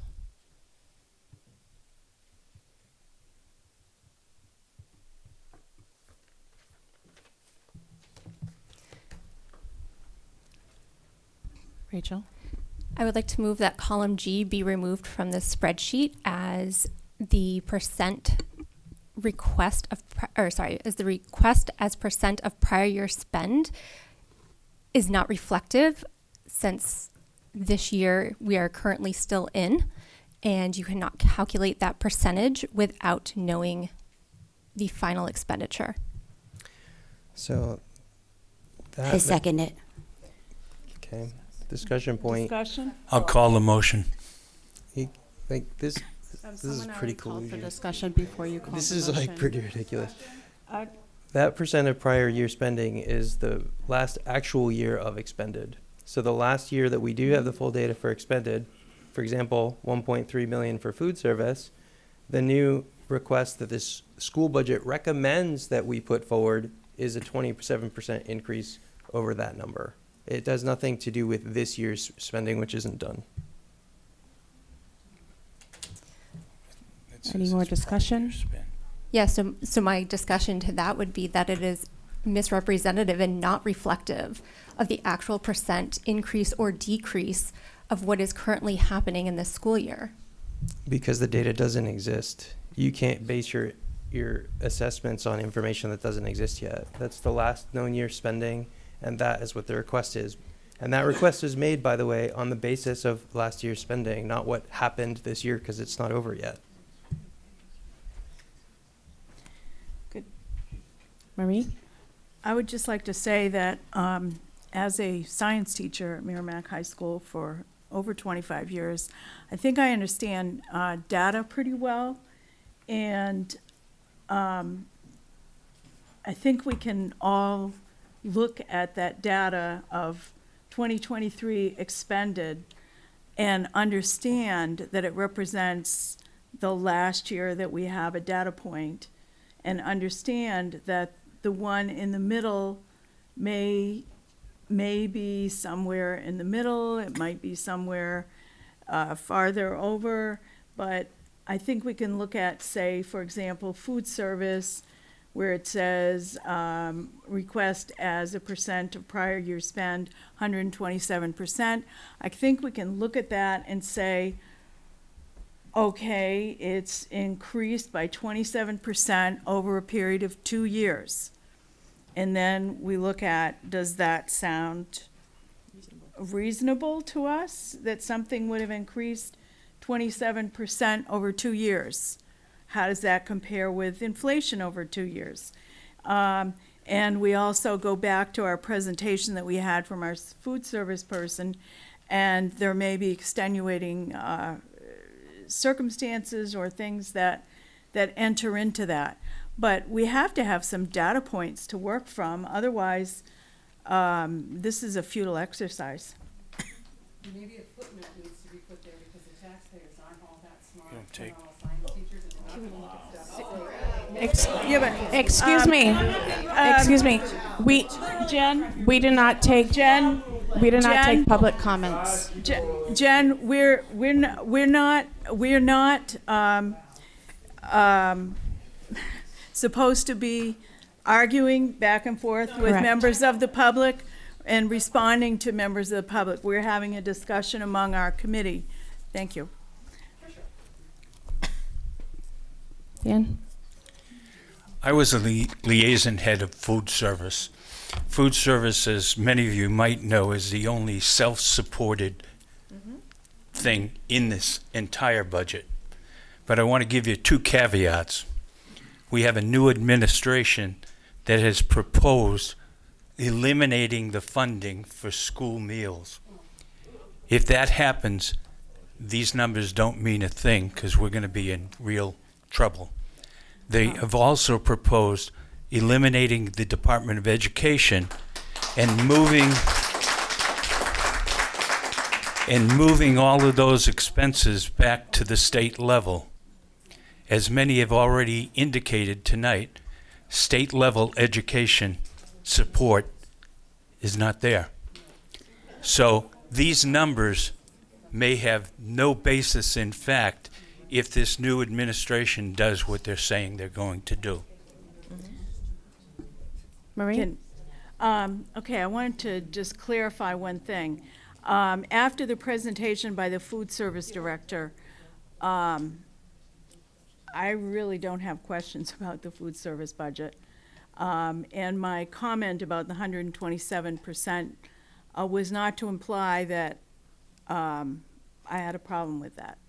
And the other thing is, to Dan's point, I don't think we can operate on hypotheticals. We can somewhat consider that there are things that we don't know, that we don't have control over, but I think we need to look at the things we do have control over and make our very best possible choices. I'd like to point out that they were not hypotheticals. The administration has indicated they're going to eliminate the Department of Education, and two, that they're not going to fund many of the food service that they fund now. That's what these numbers are based on. Once that happens, and if that happens, we will no longer have a self-supporting food service division, and we don't know what those numbers are. Exactly, we don't know what the numbers are yet. Thank you. So again, my motion was to either hide column G or remove it, as those percentages are not reflective of what is currently happening in our school district this year. To look at what happened 2 years ago to this year, Marie, you said we could look and extrapolate and make hypotheticals, but we can't, right? So it's just really, it's not good practice to put numbers up that are misrepresentative of what that is trying to represent. So if I can call my own motion, I'm going to call it. Seconding yourself now? Oh, Dan called the motion? I'll call the motion. You need to say point of question. Can I have point of question? One more question? The point, it's been called. You cannot. Okay. Would you like to restate the motion? I might need Pat's help, but the motion, I believe, was to hide or exclude column G from this spreadsheet and our analysis. All in favor of the motion, raise your hand.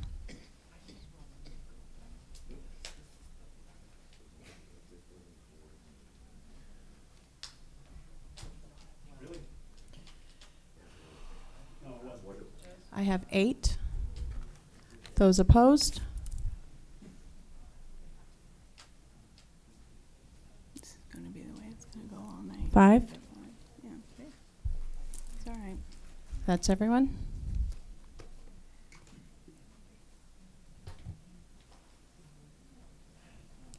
Okay, so we're talking about food service, which Gina wanted us to jump right into. Can I make a motion? I move that we add a column to that spreadsheet that includes the 23, 24, or no, the budgeted amount for the year we're missing, the 24, 25 budget.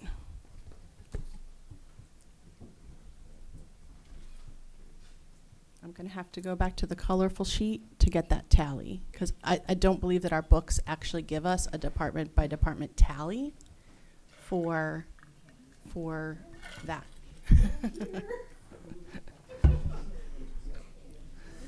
I can give you the number for food service because that's the one I'm open on if you want. What page are you referring to? It's the budget organized by object. I am on page, where is it?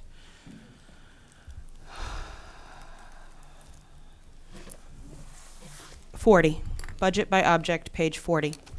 Fund food service 400. That's the one that has the those two, that expended line 23, 24. It has a 24, 25 adopted line that is missing from that spreadsheet that you had up, and then it has the 25, 26 request, and the difference between the budget we adopted for 24, 25 and the 25, 26 request.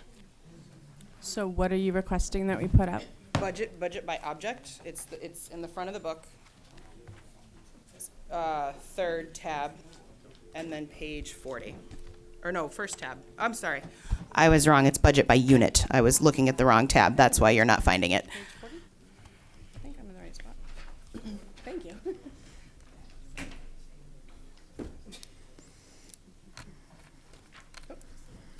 That was not helpful. It's okay. Thank you. Did you have anything Okay. on food budget? So we're on where? Page 40 of the budget by object? It's the second to last line on that page. It says fund food service dash 400, and then there's like all the numbers that I said. I like to use a ruler when I'm looking at these lines because then I can see them all straight across and I'm not like crossing my eyes. I can read numbers if you like. So are we talking about 109,929? What are we talking about? No.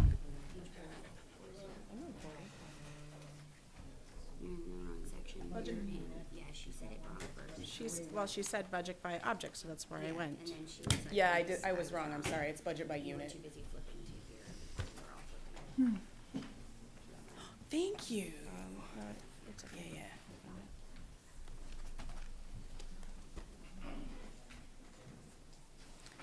Okay, so now I'm on budget by unit, page 40? Yep. Okay.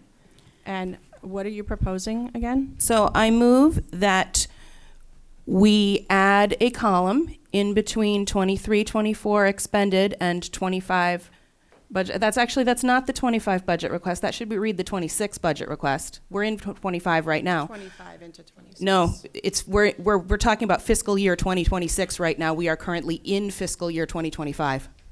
So All of our stuff says 2025 to 2026. So yeah. It's because our fiscal year runs from July to July. would you like me to change this to 2026? Yes, please. That's more accurate. Okay, so what do you want in this column again? 2024 to 2025 budget. Adopted budget. Adopted is what it says in the book.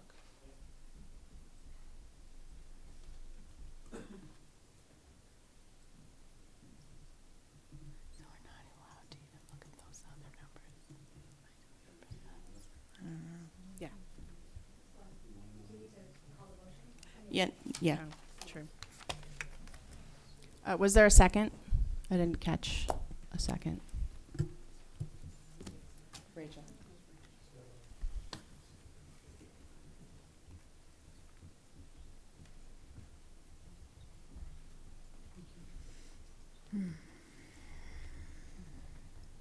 Would you like to just restate the motion before we vote?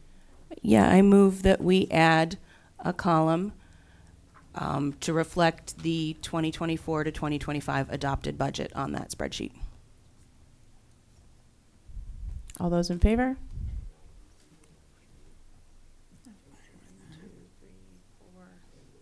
6, 7, 8, 9, 10. Those opposed?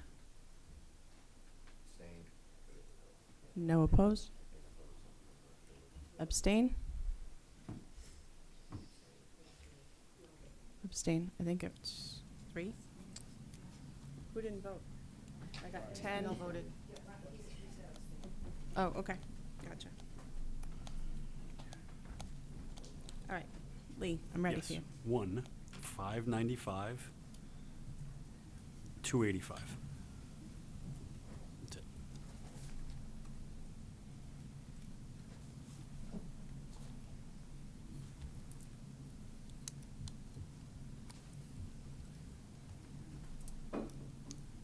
They changed the numbers.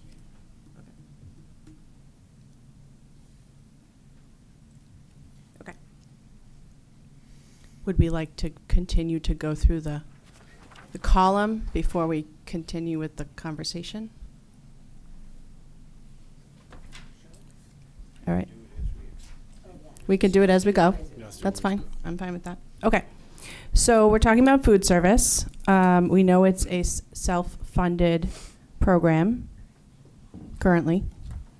Does anyone want to talk about or discuss anything in the food service budget? Anthony? Since it is self-funded, regardless of what may or may not happen, I think that the request is reasonable, and I recommend we proceed with no change. I second that.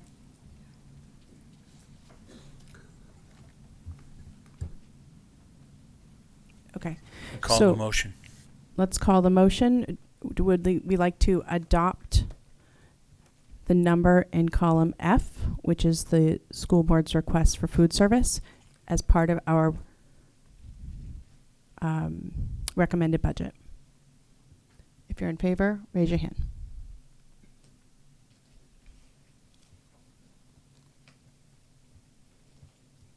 All opposed? Anyone abstain?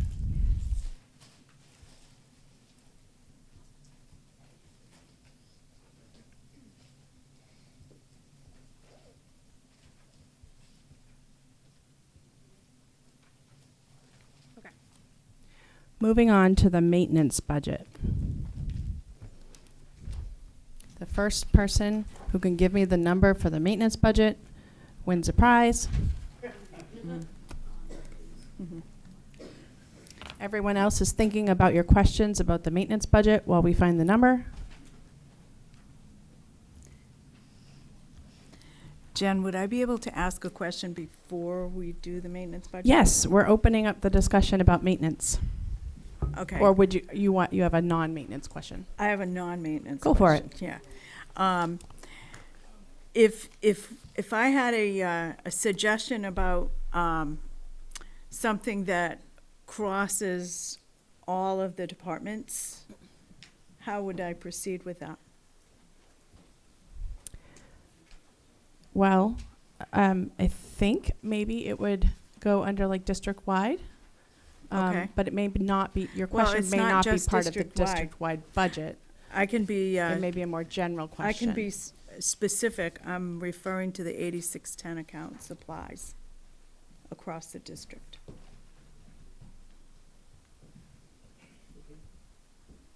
I would say it makes sense to bring it up during district-wide because it is across the district, even though it's not part of the district-wide budget.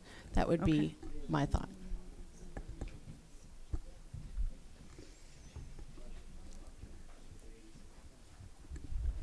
Does anybody have a problem with that?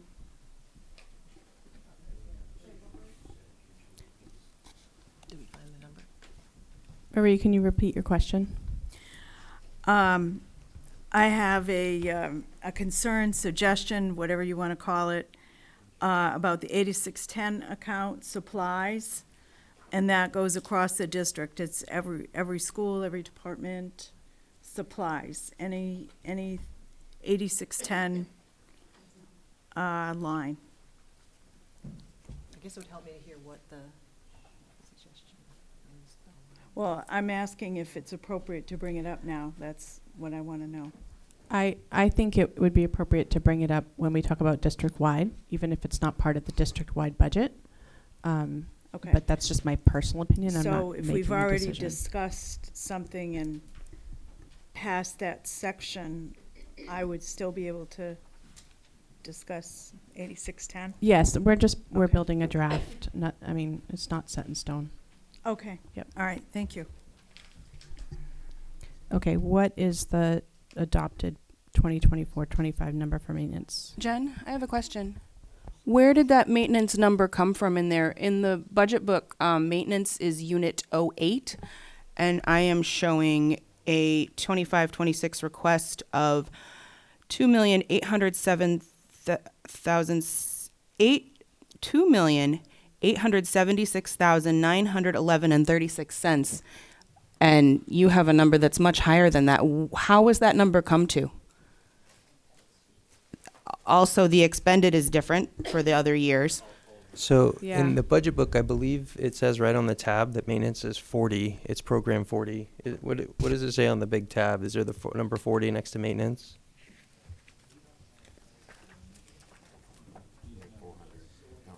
Oh no, where's the big tab?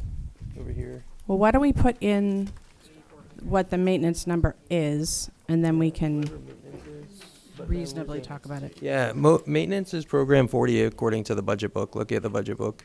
When you look at the dividers, and it's broken up across units 31, 8, 21, 6, 4. Like it's kind of like all over the place. So it's not correct to look at it as a unit, because Yeah, it's actually a it's not program. appropriate to look at it from a unit perspective according to the tab. But I mean, it's all historical. So I see what you're saying. So you've arranged it in a way that it was not, well, I guess it was presented to us that way. Yeah. Because I'm having trouble understanding how we're going to do this sort of manipulation of numbers if which one are we following? Because some of these are going to be organized by unit in the budget books we were giving. Mhm. Some of them are organized by object, because with things like maintenance, it does make more sense to organize it by program rather, because then you can look at like the maintenance costs across all of the schools. I'm struggling with the fact that I do not know the origin of this spreadsheet. I'm struggling with the fact that I don't know where this spreadsheet came from. So I'd like to point out that this was distributed to us, like as a committee. This was data given to us up front. And in fact, the base sheet, which y'all voted to not use, like you can filter by the departments and see all the line items involved. So I'm sorry. To be clear, that is a spreadsheet that you made. Based on spreadsheets given to us From- beforehand. From the data given to us directly by the district. So here's what I'm thinking. I mean, we have the right bottom line number here of what was requested. And what we are aiming for is a bottom line number. So we can look at different ways to slice the data, I guess, by unit, by program, et cetera. But we have to have a way to look at it and make some decisions. I motion we're allowed to look at the data that was provided to us by district again, so that we can stop with this like weird page flipping game and like actually get through the exercise of the evening.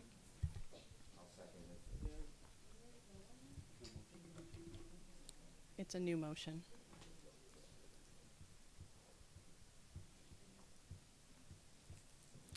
So, would you like to restate your motion? I motion that we undo the previous motion that prevented us from looking at the data that we were provided by district, so that we can get through our exercise this evening and actually put together a budget proposal, because the book's no worky for the amount of exercise we have to get through tonight.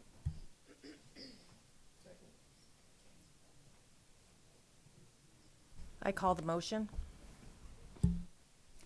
Point of order. I don't believe that someone can ask for a revote on something that, say I'm not saying this well, say we had a vote that we were only going to ever serve chicken nuggets for school It's not lunches. a revote, it's a right? new motion. Right. Bear with me, because I can't think of how to say this without an example. Say that we had a motion where we're only going to serve chicken nuggets for school lunches, and I voted, no, that's a terrible idea. I don't want to serve chicken nuggets for school lunches. I can only make a motion to change that if I have changed my opinion. I cannot make a motion to relitigate something that's already been decided, the committee that I haven't changed my stance on.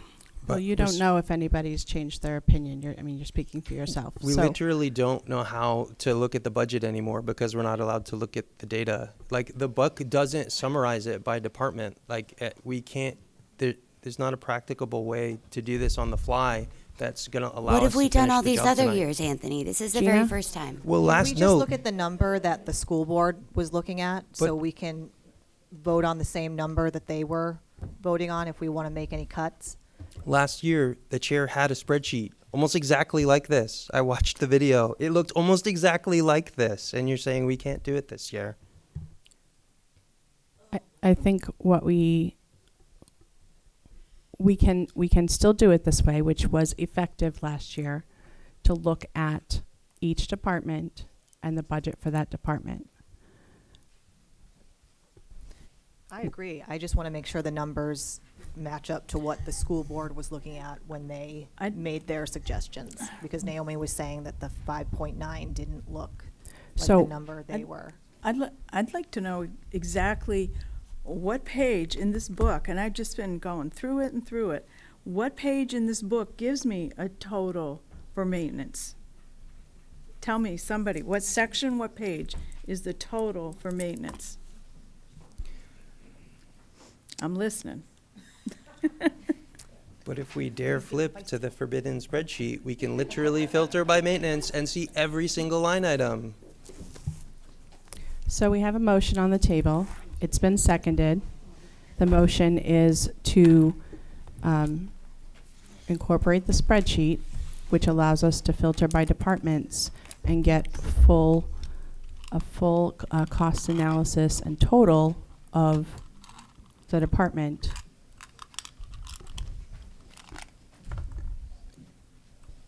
Does anyone want to call the question? And I made a point of order that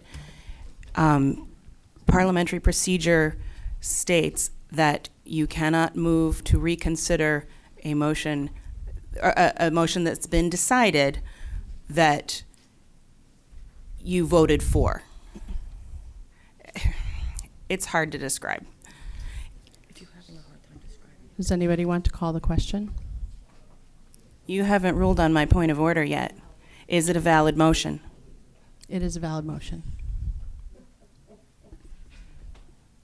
I'm sorry, did someone say that it was called? Shannon, did you call the question? I've got better words. You can't do a vote to reconsider if you were on Shannon the... already called the question. Okay. If you are in favor of looking at the data on the colorful spreadsheet that shows us the total amount by department when we filter, raise your hand. We're going to be here forever. It's numbers. 5?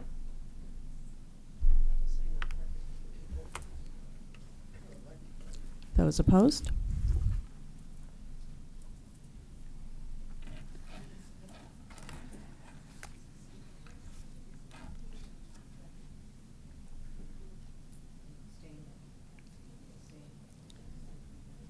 One abstain.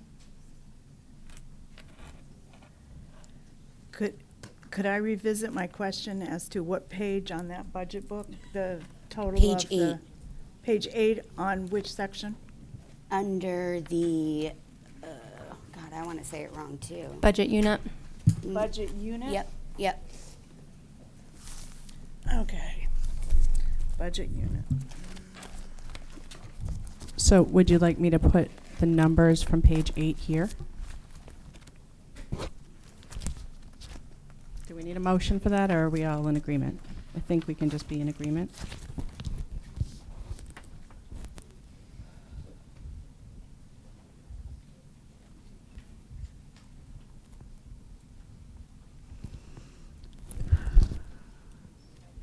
Yeah, I'm going to fix the whole row. Yeah. I heard you rumbling over there. All right. 23, 24 expended. 4175270.72. Could I interject something here? Because I'm looking at page 6 in the unit section also, and I see under special services, maintenance and utilities, water and sewer, maintenance utilities, electric, maintenance utility oil. Under special ed, those numbers would not be included on page 8. It's program 40 is maintenance. Program 40 is maintenance. I see that on page 6. Yeah, on That page means we would be 6. missing And I data. think, if I'm not mistaken, we'll find, under every school, we'll find similar numbers there for Jen, program could I- 40. Could I address that? So that is because those costs are needed to run those programs or schools or, whatever the other unit would be. But So what you're seeing on page 8 is the maintenance department.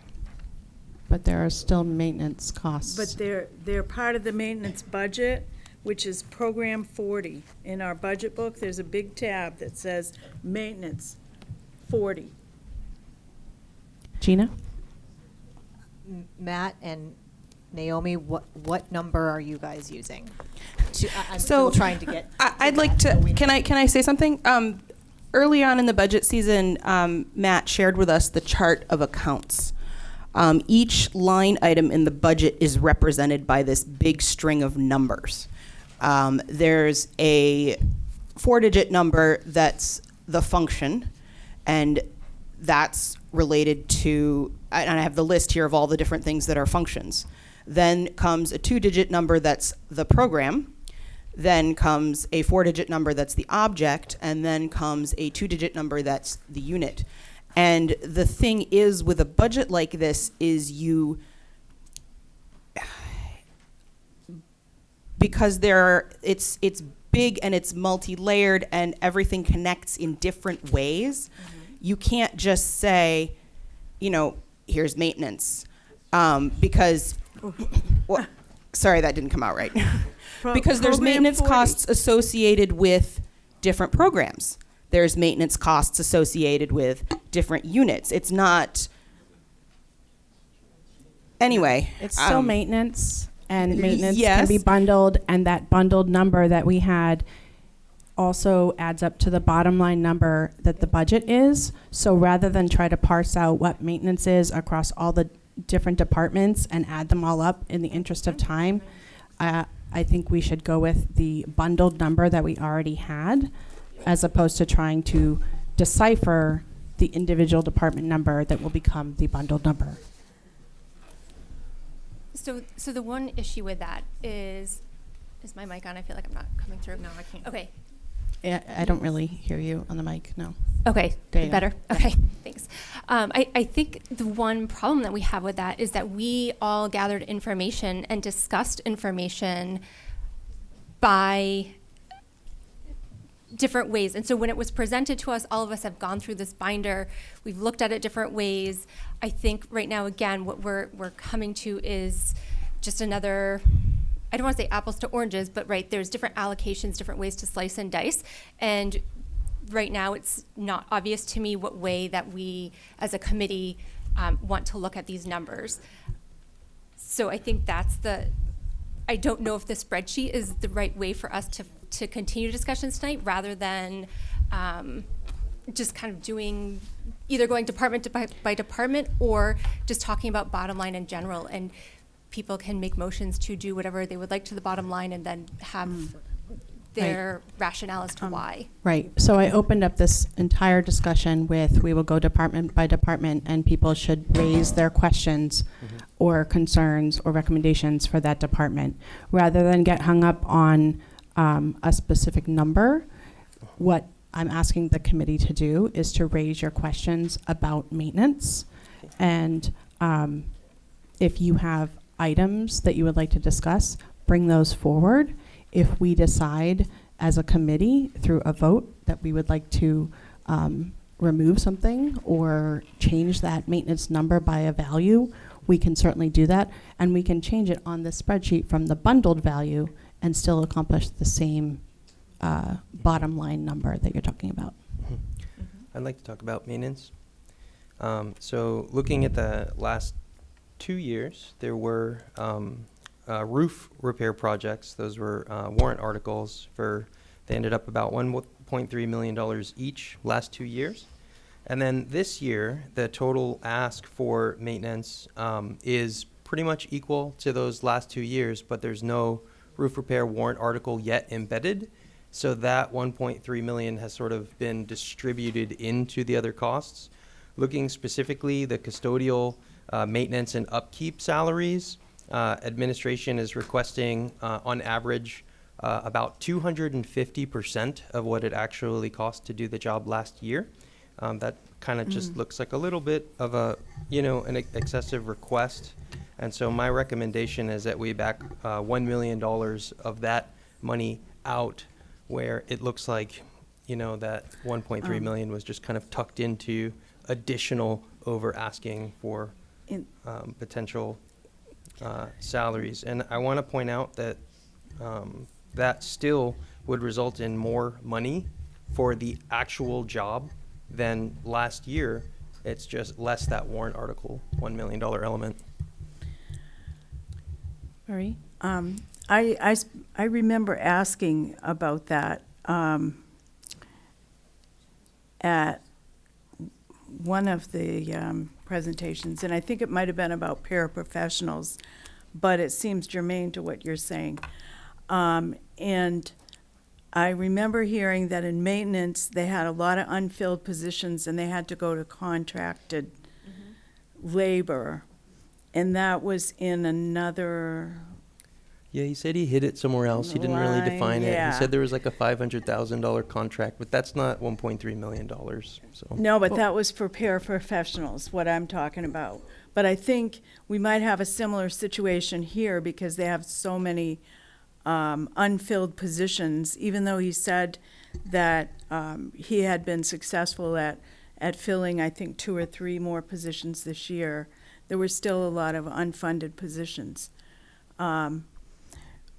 And just to the whole situation of which are we going to go with, Program 40 or individual departments and their maintenance, I feel like if we agree that the oil at Reed's Ferry is reasonably priced, then we should kind of agree that it's reasonably priced across the board. And likewise, in all the other lines in the maintenance budget. So I don't really think it's productive for us to sit and discuss the maintenance budget for each school and for the administration building. I think we should discuss it as a whole, which I think is what Anthony was trying to do, yeah. Naomi?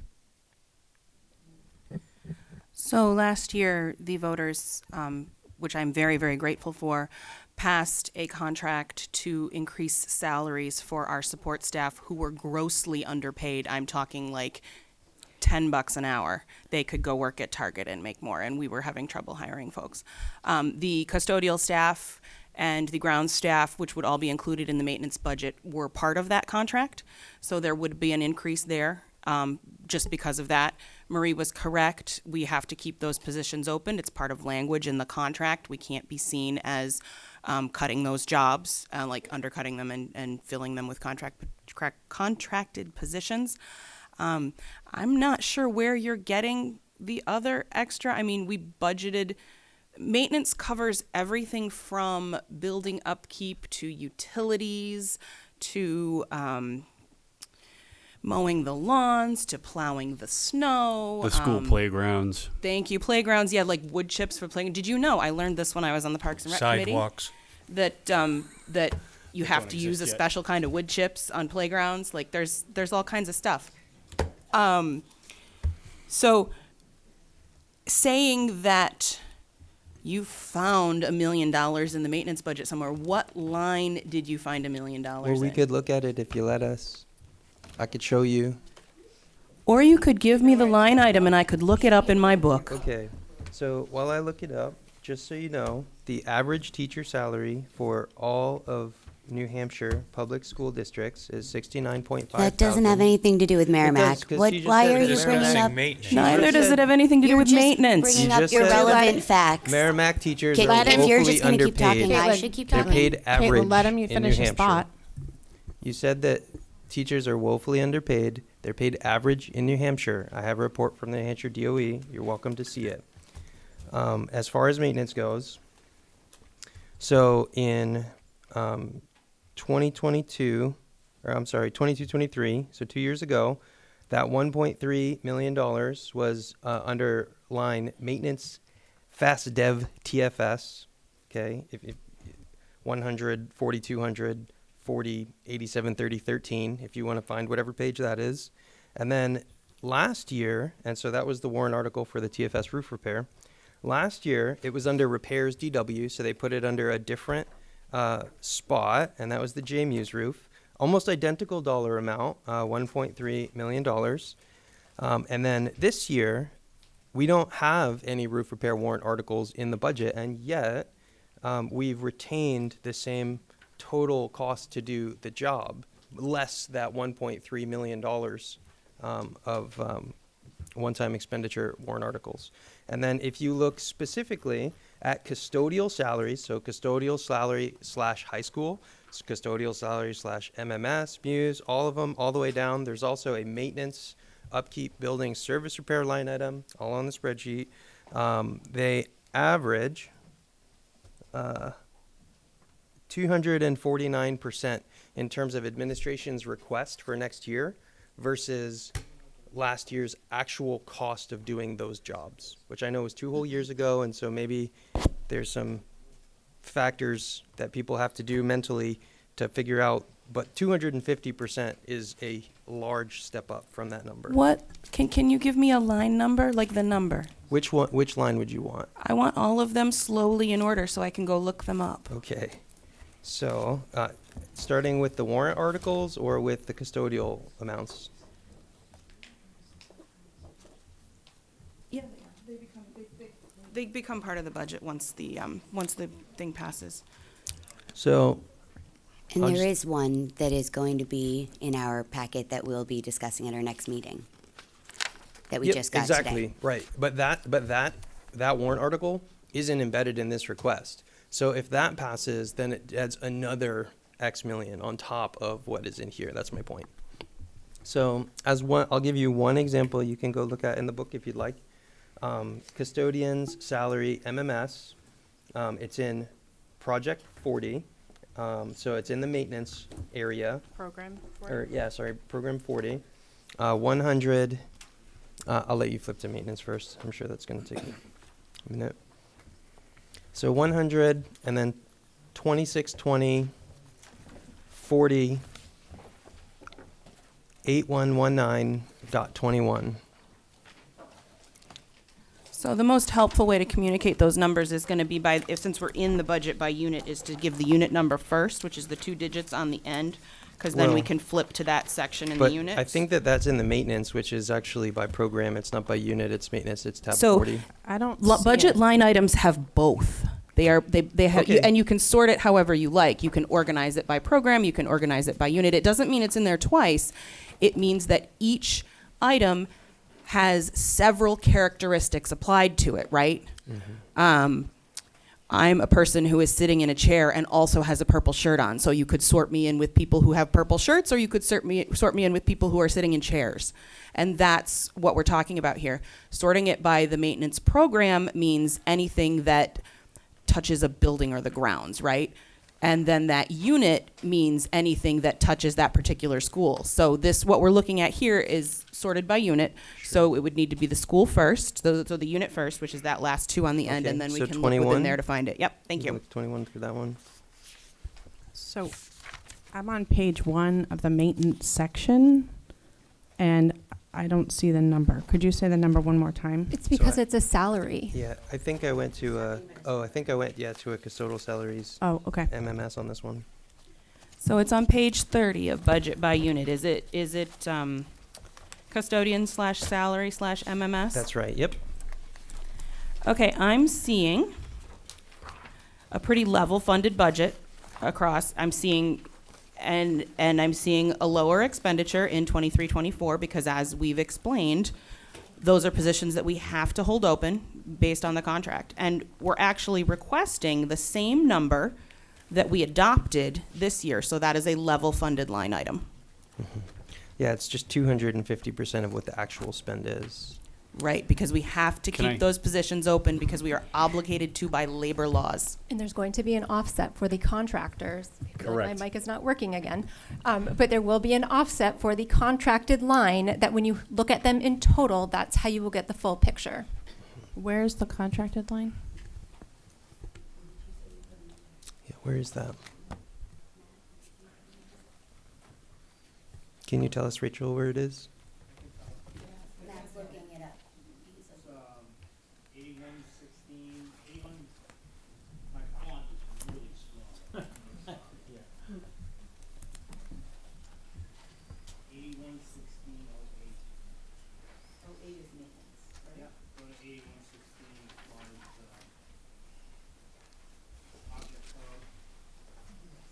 Look at the 23-24 expenditure, $900-something thousand, $234,000 budget. The difference between the two of this, contracted service providers that we hire.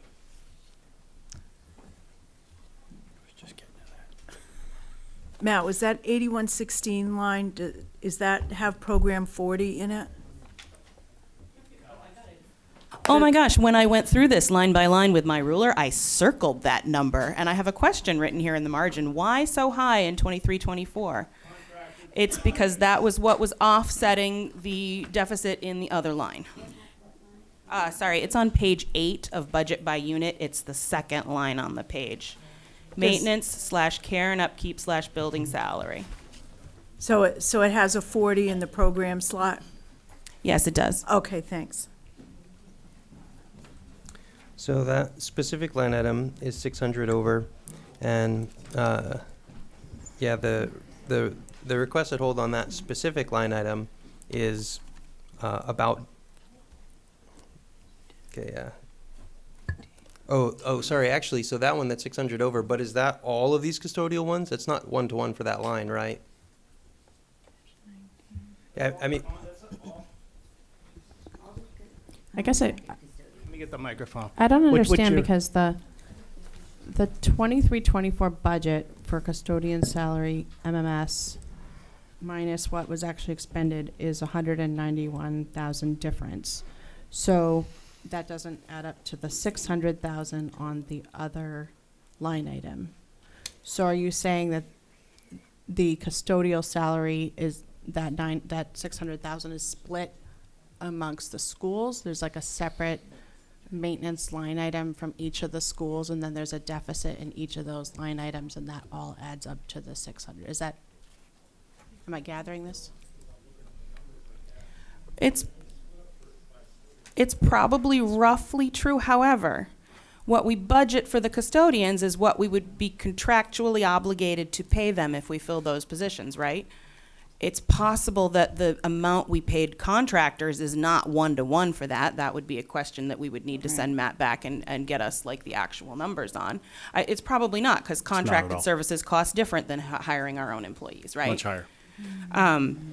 Yeah, so no, it's probably not 1-to-1. The reason we're showing you that difference there is just to show that no one's hiding anything. It costs more in one place because we can't hire them in another place, but we can't legally budget for the contractors because then we would be like in violation of the union contract.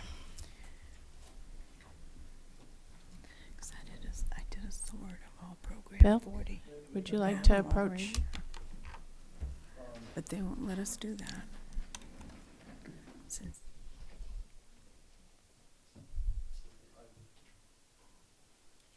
I certainly respect what you're trying to do here. But at this rate, it's going to take about 4 months to get through this budget. And I'm wondering, you have two benchmark figures that were presented to you. There was the default budget that Matt develops every year according to statutory requirements. That was the $95,800,000. Then there were requests beyond the default budget that totaled $1,638,000. I'm wondering if it would be easier to take a look, first of all, at those items that we presented to you that represent the difference between the default budget and what we are presenting to you for the school district, school board request to you, and talk about those, receive your comments, we'll answer your questions. I mean, you've done an excellent job reviewing your respective liaison assignment, budget responsibilities, but also then take a look at the default budget and what are the major areas. I've been through this process before many times where people have tried to go line by line. And honestly, and I'm not going to tell you how to do your business, but it doesn't work.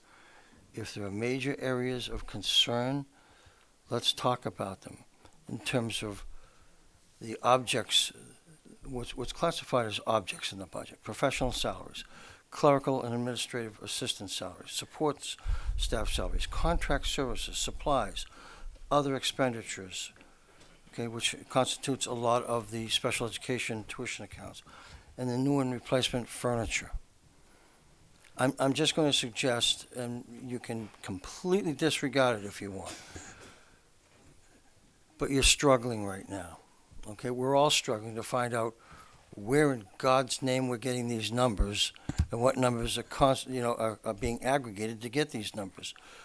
I'm just thinking if you were to consider the school board's budget request, if you have any concerns about that, we'll answer those concerns.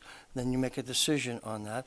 And then we consider the default level budget, what's in there, if you have some concerns there on a more global basis, okay? And, I appreciate you trying to get down into great degree of granularity. But it just seems like we're going around in circles right now. And please understand, I do not mean to be disrespectful by saying that. It's just, I'm trying to suggest an easier way maybe to look at this, to see what are the big issues. Some of you obviously have a number in mind.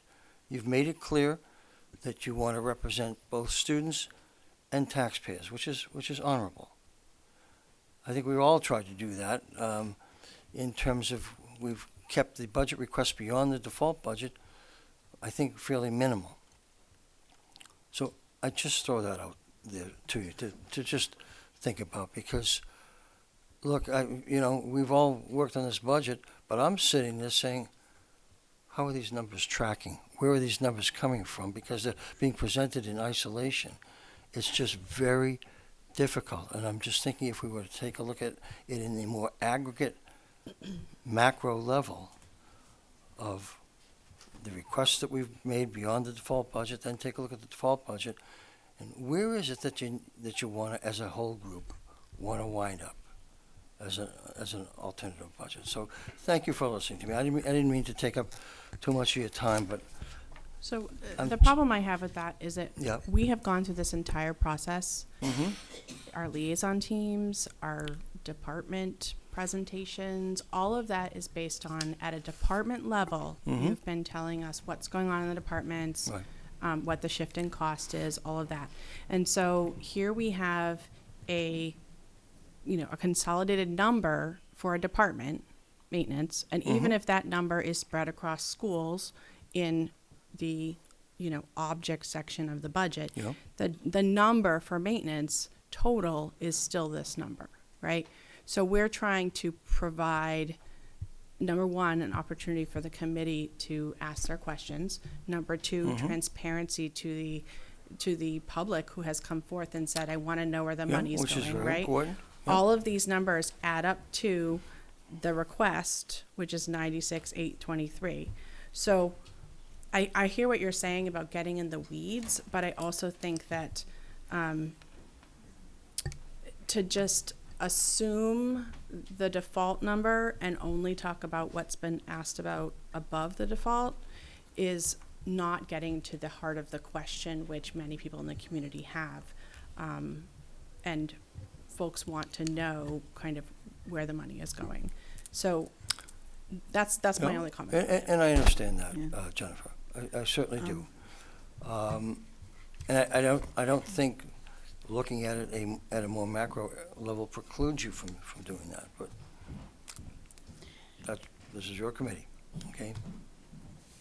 Thank you for listening. So it sounds like Anthony raised a question about where some funds were going. Or more specifically, I recommend, because that's what we're here to do tonight, is make recommendations. So my recommendation is specifically for maintenance, that we just remove $1 million from that number, which is still more than what the actual maintenance budget was last year, less the warrant article, which we're going to see added back in anyway. So that's my motion. Somebody want to second Would that? you like, so if we were to put a dollar amount on it, you would be saying $4,908,756. Yep, you could do, equals that number minus $1 million, and that would be the number that I would recommend.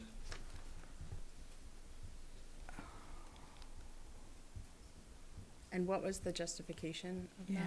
That's what Again, the last couple Oh, years, so please. thank you. That, if you actually looked at history, you could see the trend, but you can't. And so, the last couple years, the actual cost to do this jumped because of the inclusion of the warrant articles. The inclusion of the warrant articles will come later.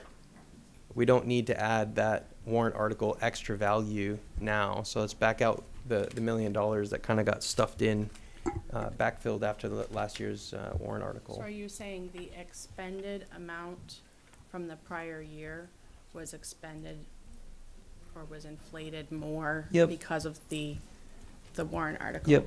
And then if we hadn't had the warrant article, the actual operating expenses for that department would have been $1 million less. 1.3 million less. Yep. Okay. So And since we know we're going to have another warrant article How for do the you have roof, proof it of will that? go back up again. well, you can if you look at the sheet, you can it tallies it all up. There's every single line item with a total at the top. The sheet that we're not supposed to look at.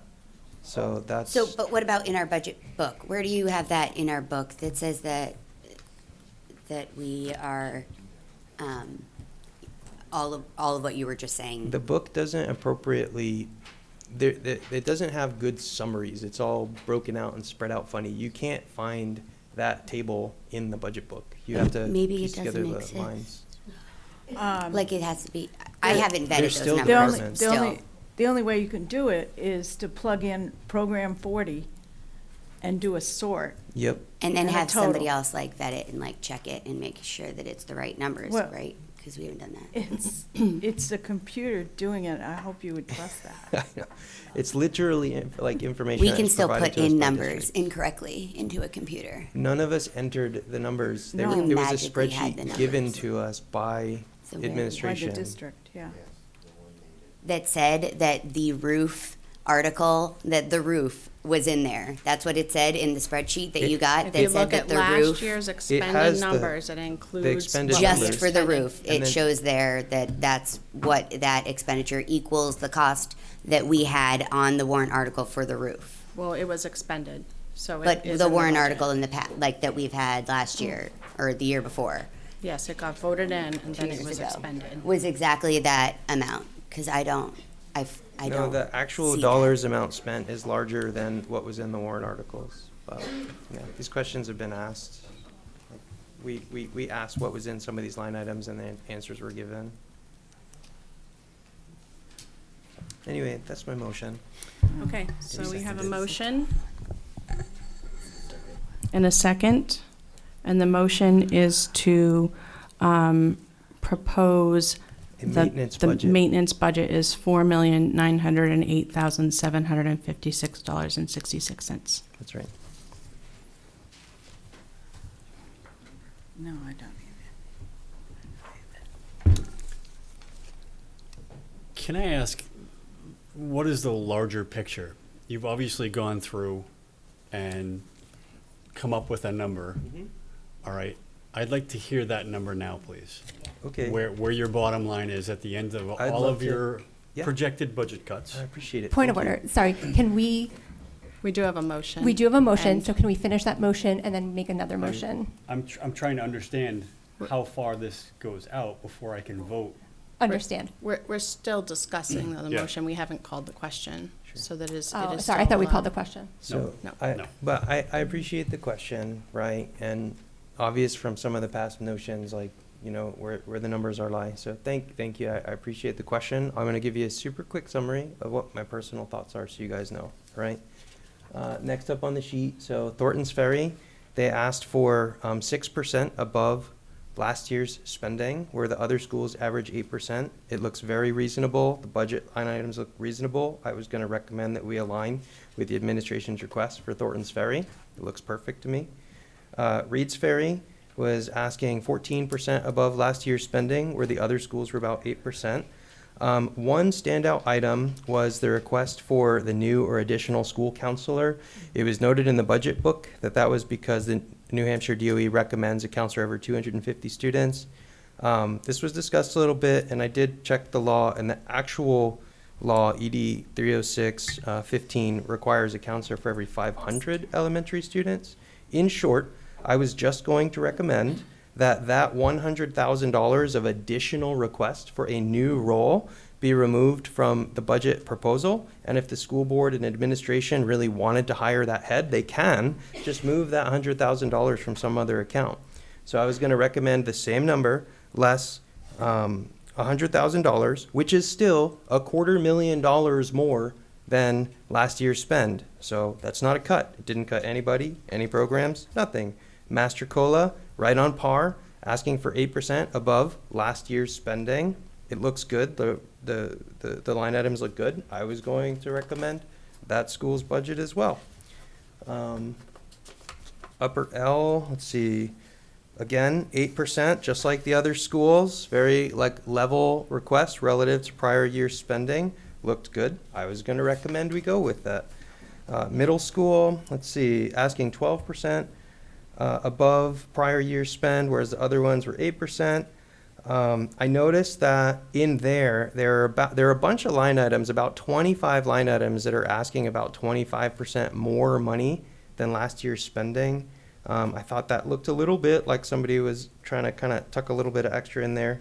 And I was going to recommend, what do they have there? This was middle school, and I know that they're growing.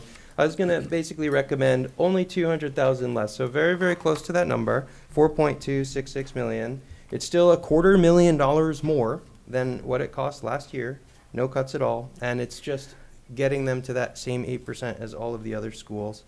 There were also, incidentally, if we got into it, multiple one-time purchases that went into last year's spend that we don't expect to make again, which makes it kind of reasonable to be able to remove that 200K because we're not backfilling it with new recurring costs that match what we bought last year.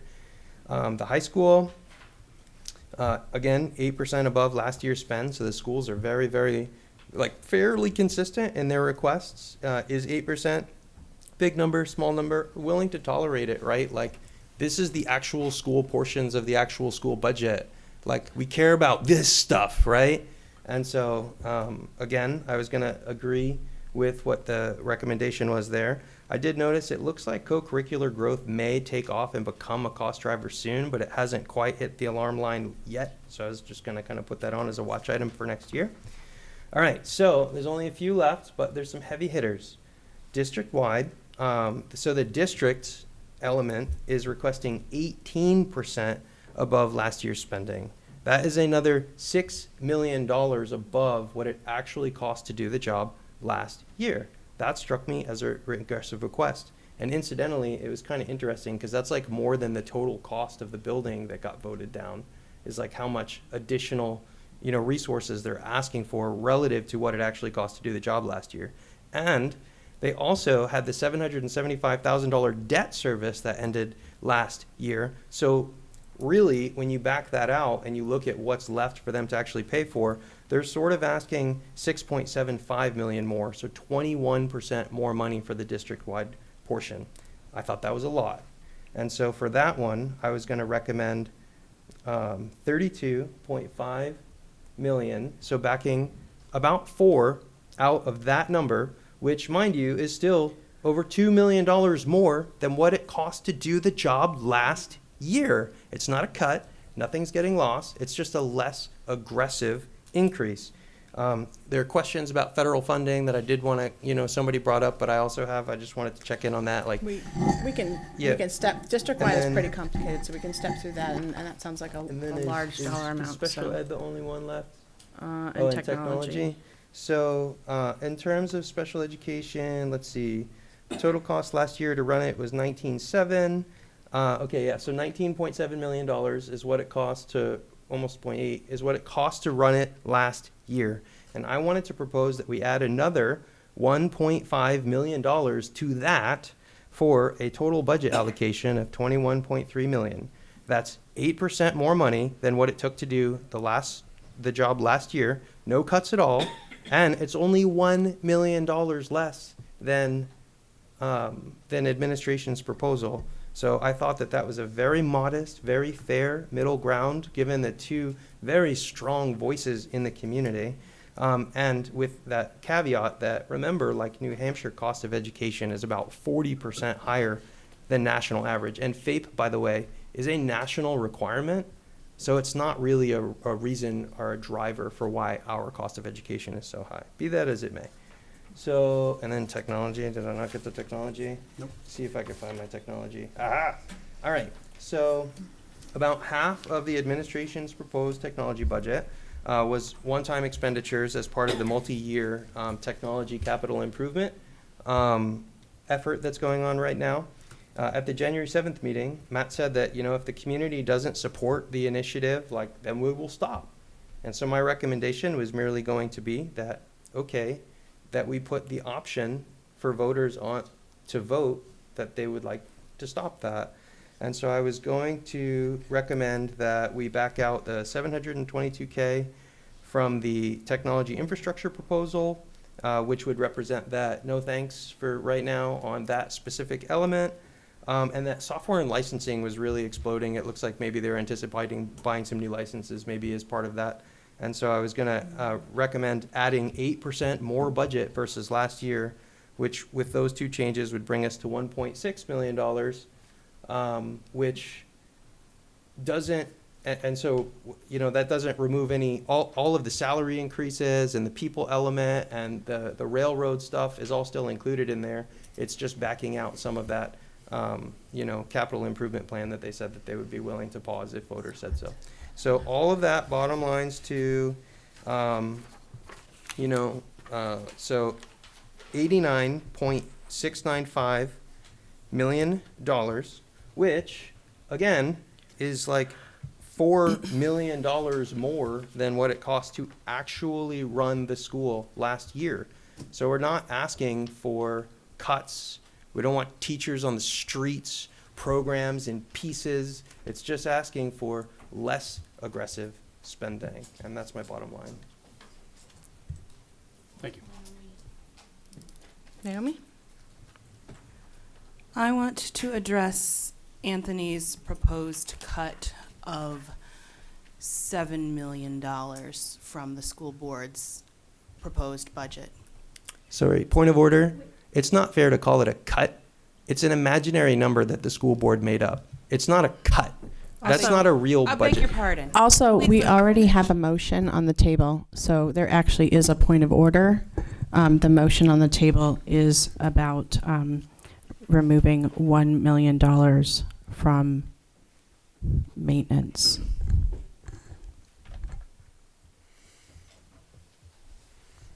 Call the question. Chuck would like to call the question. So, would you like to restate your motion since it's been a bit about maintenance? I think that specific one was I recommend we go with the administration's proposed amount for next year, less $1 million. All those in favor, raise your hand.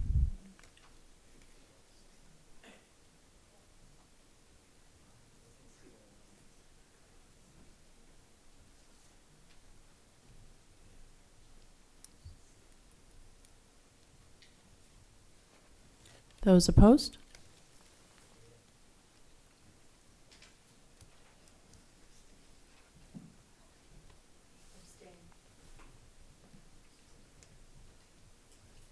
And 1 abstain. So we have 4 in favor, 8 opposed, and 1 abstain.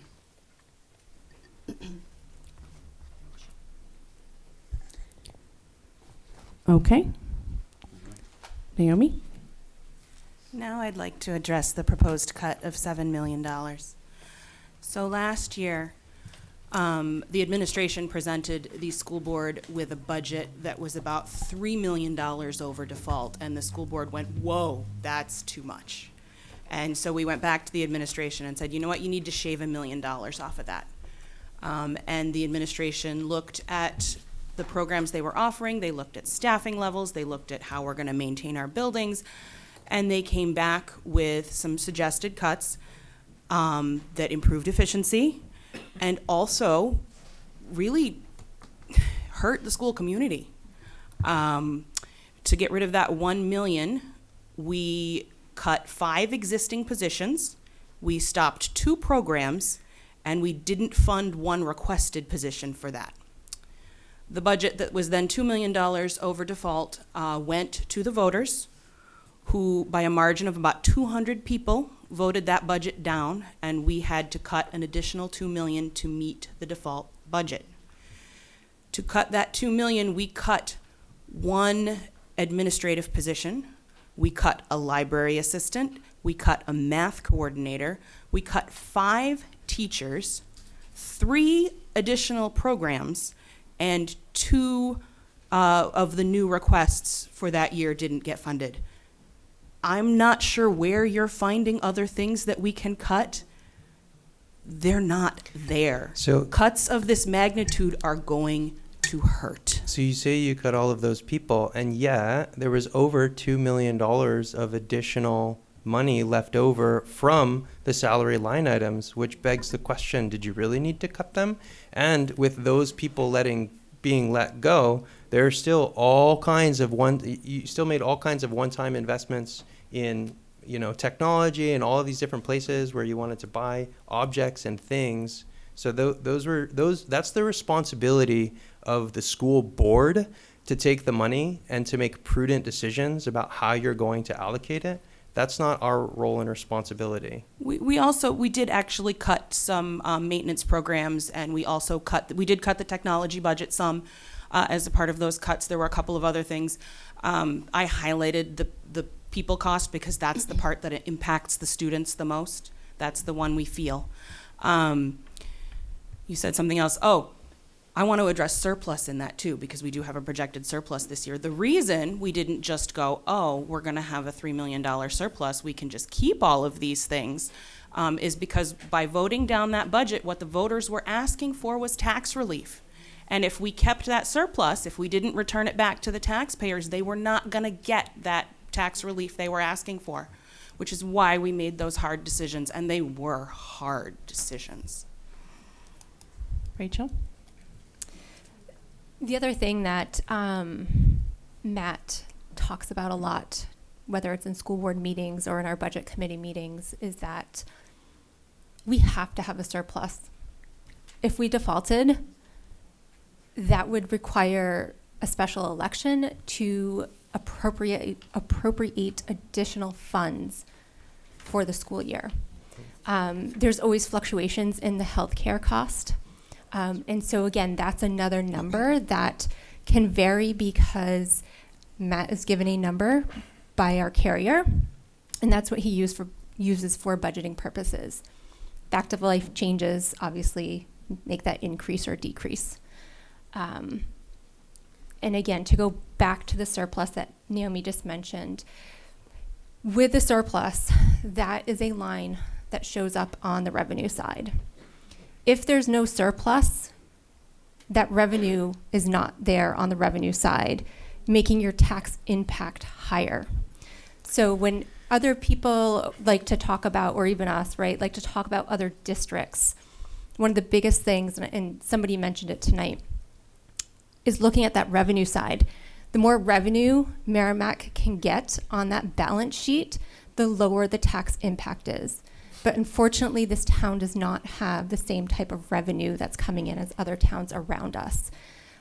So the surplus is returned back, and it does impact the tax rate. So two things. One, I never said anything about surplus. And I do want to point out, it's often talked about how surplus reduces the tax burden. And I know why people say that, but it's technically not true. What surplus is extra taxes collected one year instead of having to collect it next year. It doesn't actually reduce the taxes by a penny. It's just collecting the money now rather than later. But I just want to just close one important point, and I appreciate this. I appreciate you all giving a little bit of space for this. Last year, again, the total cost to run the entire school district was $85.8 million.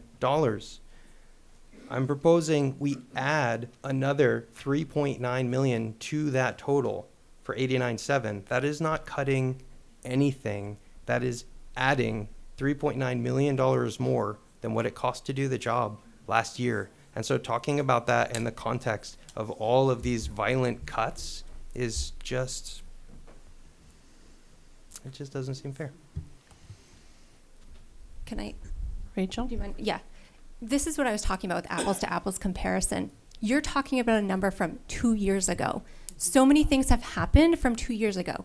And again, if we can't go back and normalize those numbers to adjust for fact of life changes of increases or decreases to anything from inflation to additional staff or decreased staff to programs, you can't compare numbers. Yes, it gives you a magnitude, but when we're just trying to pick a 2 year ago number and say, add this much more because I'm giving you more money because that's what it looks like on paper, that's not how it happens, right?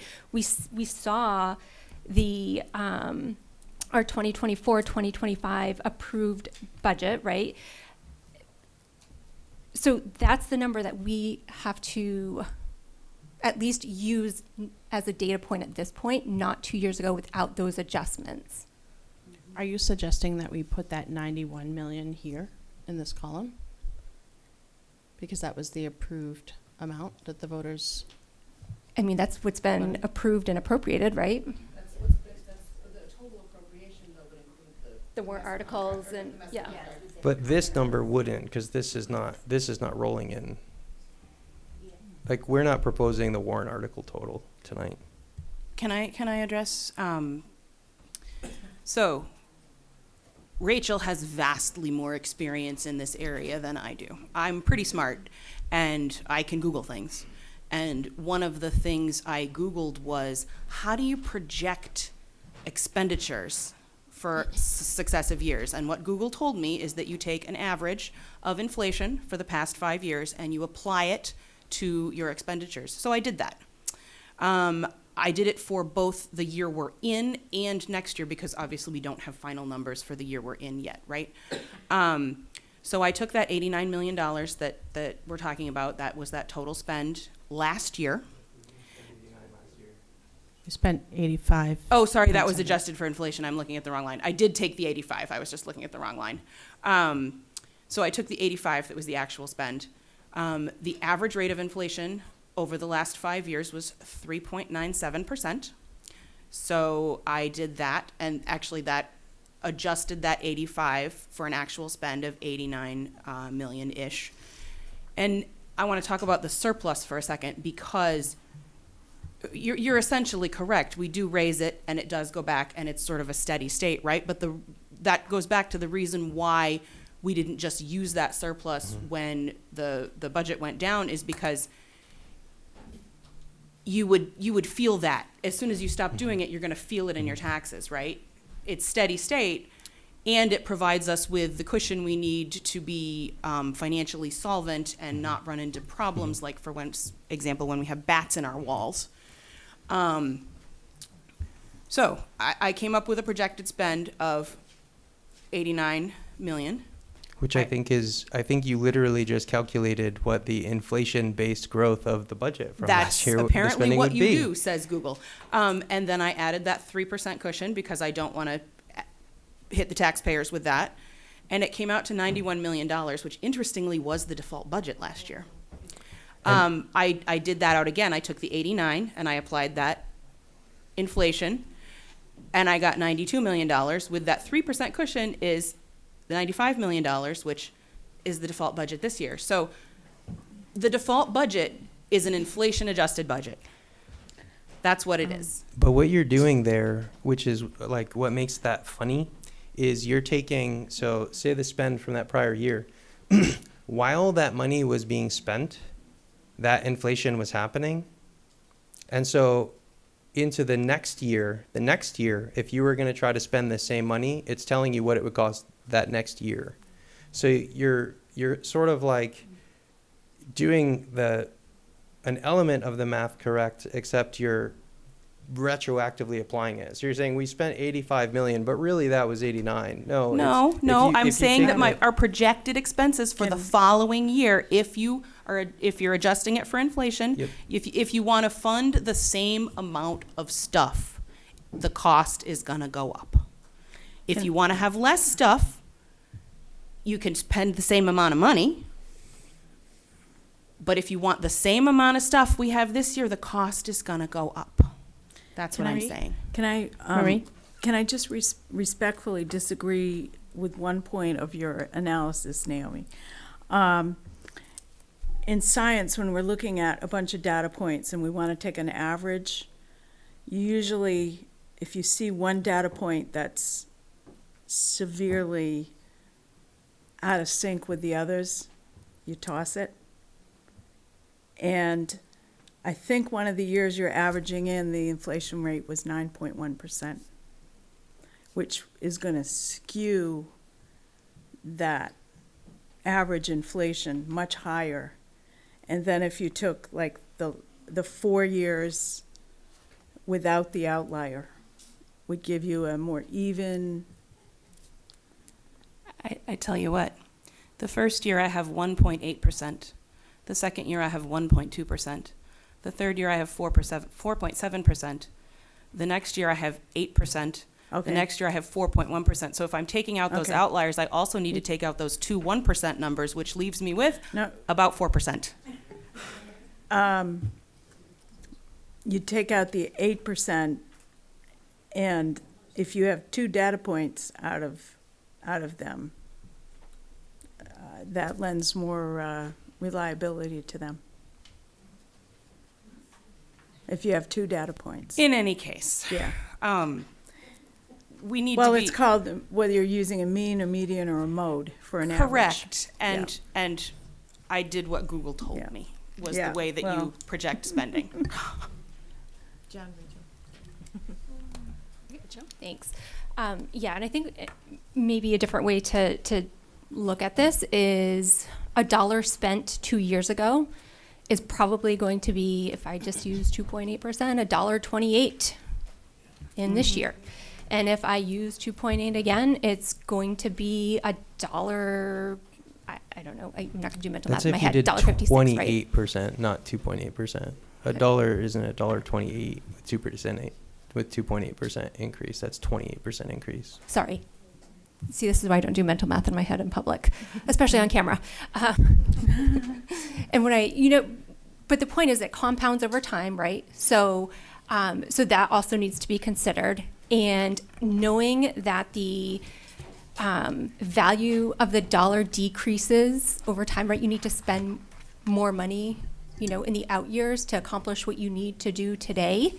That goes back to the whole, when we constrain a budget, we don't get the same resources, that are available because we're spending more to get less when we think about. And so again, we're going back to I'm just going to use your example, Anthony, going back 2 years, and you're making a calculation off of 2 years ago, not normalizing any data and not taking into account proper inflation by commodity. So that's by salaries, that's by goods and services.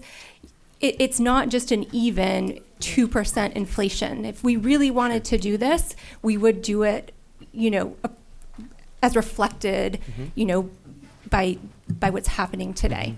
I appreciate that. And I'd love, Rachel, with your depth of expertise, I'd love to see you put together a model of what you think it would be.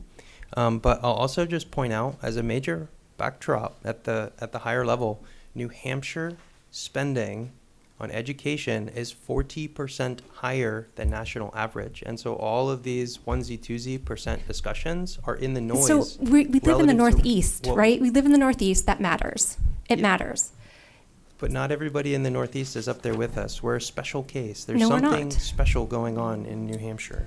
So, I don't want to interrupt this hearty conversation, but I do want to make sure that we're keeping in mind that our job here is to come up with a bottom line number. I also want to say that we have heard from the community that even though inflation is increasing, they're asking us to consider tightening our belts a little bit. And so the idea of continuing to fund the budget at the rate we always have might not be the desired outcome. I'm not saying it is or isn't. I'm just saying, we are being asked to not keep accelerating our spending, to kind of pull back a little bit on that growth, to consider the fact that the cost of goods and services is increasing, and perhaps, adjust our bottom line number to reflect the fact that that is the case. So I want to just kind of point that out, that we're kind of talking in terms of like, we've always done this, we have to keep always doing this, but maybe if it costs more to do this, we need to make some adjustments as well. Naomi? I actually take issue with the language that we've always done this and we're always doing this, because the administration a couple of weeks ago gave a presentation of all the things they've changed in the past 3 years for the better, that have resulted in better outcomes for students. They've resulted in higher test scores. They've resulted in a higher graduation rate. And they've done that while keeping our per pupil cost in line with the state average and 2.5% below the rate of inflation. And that means, because we've invested in things, that means that there are things that are getting cut. There are things that are getting reshaped. There are things that are getting changed. Now, if the committee wants to have a discussion about where is that line with that tension between the tax rate and the budget, that's a worthy conversation to have, but we need to be realistic about the cost to the district when we do so. He was Chuck? first. Yeah. I move that the School District Budget Committee adopt the recommendation of the administration and the school board to move forward to the ballot. Or Second that motion. excuse me, deliberative session. I'll second that motion for discussion. Okay. Discussion point. I think we're having a wonderful conversation right now, and I'd hate to cut it short so violently. I think also that what the community has asked us for is not to make a decision for them, but to offer them a choice between staying on a cost ramp going like this, and however many years you want to go out, the ramp is still very much looks like this. Offer them a choice between continuing this with the spending ramp or just a meaningfully different number. And I believe that it's not it's not what we should be doing as a committee to do this and eliminate the choice from them. I think that we should allow the community to decide by offering them a number that is significantly different from the default budget. Is there a number between 89 and 95 that, I mean, is there some number in there that is like a midway between those two extremes? Mm-hmm. Yeah, the motion was Yeah, for discussion, which is what we're having. Discussing the motion. Did he, Maria, I didn't know if he had made a motion, but I'm thinking that this is an important decision. We have to weigh all of the constituencies, and I think it's worth more of our time.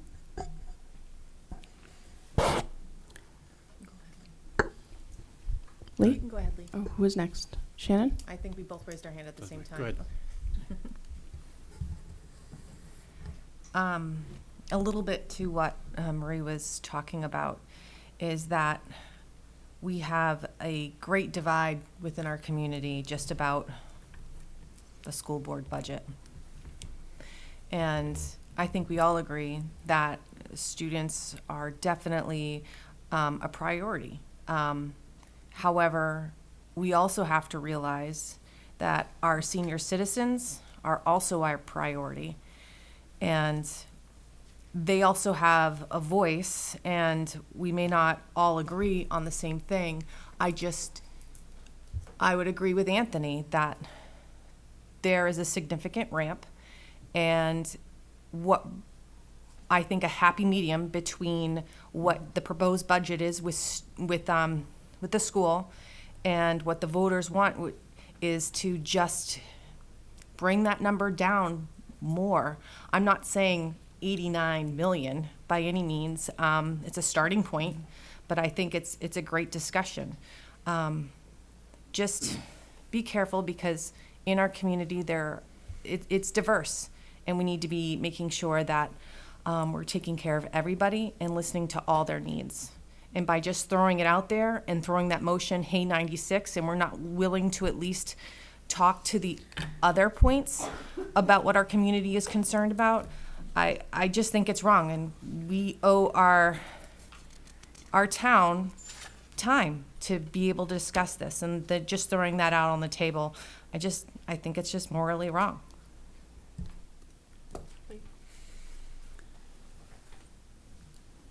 I'll choose my words carefully. I think we've heard from two distinct parties in the community. I think I'm hearing from the chair quite often the discussion about reducing the budget and the elderly, and we've heard very little from the kids. We've heard one student come in to kind of counter that, but we've also heard some other people in the community saying that they don't want the cuts. So yes, we are a very divided community, all told. Now, I can empathize with the struggles that many of us face with our taxes. But what's the impact if we do what Anthony would like us to do and reduce the budget by about 7 million? So I would say, I'm speaking, please. Thank you. We thought that was a question, not a rhetorical. Keep going. Sorry, I didn't mean to direct that to you. Keep going. We've seen what a $3 million reduction has done in this past year. It has lost us 8 teachers and 2 programs. I can tell you personally, having 3 kids in the system, I've seen the impact with what that $3 million loss is. Now we're talking about a $7 million loss. The school board has just informed us of pretty much what will happen. We will lose more teachers. Our class sizes will most assuredly have to increase if we lose our teachers. And more programs will be cut. We are here to educate our students, all of them. to the best of our ability. And it doesn't sound like a $7 million cut is putting our students first. Now, I understand the community has a tax burden, okay? That's huge. And in no way am I dismissing the real issues that our constituency faces, right? I don't think our community is alone in that struggle. I think all the communities are facing the same impact with the taxes across the board. I don't want to normalize that for any group, right? It's a struggle. But what I see is a $7 million cut is going to really deeply hurt our students. And I understand that you're looking at the numbers from what was spent last year, right? But we've also seen an impact from last year. And I think that impact is not huge, but I think the impact if we move forward with that kind of cut would be very huge. And remember, Lee, that Thank the you. default budget is unchangeable and on the table. So voters have $95.5 million hard on the table as an option, which is 10 million more than 2 years prior, which is last year, which means if they spent another 5 million this year, and then they still have another 5 million for next year in terms of a continued growth ramp, it's an option on the table for them. The point is, the other folks don't have an option on the table if we don't put an option on the table. I saw a lot of hands, but I'm going to go with Dan, and then Gina hasn't spoken. As a member of this committee and a senior citizen, if you talk 75 years old, 48-year resident of Merrimack, I've seen a lot of changes over the years. My issue with a $7 million cut is very simple. It doesn't tell you where those cuts are coming from. We have contracts we have to pay. We have special ed, which is mandated by the federal government. We have unfunded mandates that we have to pay. We are obligated to pay all of those. Is there $7 million left after that? I don't think anybody here in this room has addressed that. And if that's the case, we got a bigger problem because we'll have mandates that must be funded that we won't have money for. So I'd suggest that we find a way to get to a number that is going to meet all of our obligations to all of those outside issues. That's also going to give us a quality education for the students in this district. As a member of this committee, I have two major things I look to hold true to. I need to do my best for the taxpayers, but I have to get the absolute best for our students. And if I have to choose between the two, I'm sorry, but I'm going with the students. And that's as a 75-year-old elderly, call me what you want, but I've seen this come and go, and we got to get to a number that's going to meet the needs the best we can. But if we have to choose between money or what's best for our students, I say we go with the students. I think we need to do a call to order and vote, and keep in mind, it's great discussion, but we already voted down the 1 million maintenance. I think we just need to keep that in mind and keep going, because I think there are other ways that we can cut the budget and keep both in mind, but I think we're getting so bogged down on one particular subject, we have to keep going. We've already voted that down, so we have a motion on the table, let's take a vote, and then let's just keep moving down the categories and see what else we can do. Point of order. The motion is to adopt the school board administrative recommendation, not to return to We understand a the different motion. discipline. We understand the motion. I think it was you, Rachel. Did you still have a? Oh, yeah, that's right. You did call a question. Thank you for reminding me. Okay, so then, would you like to state your motion and then we'll vote? I haven't even spoken to my motion. Did you get a second? I thought it was clear. Yes, it was seconded. I thought it was very clear.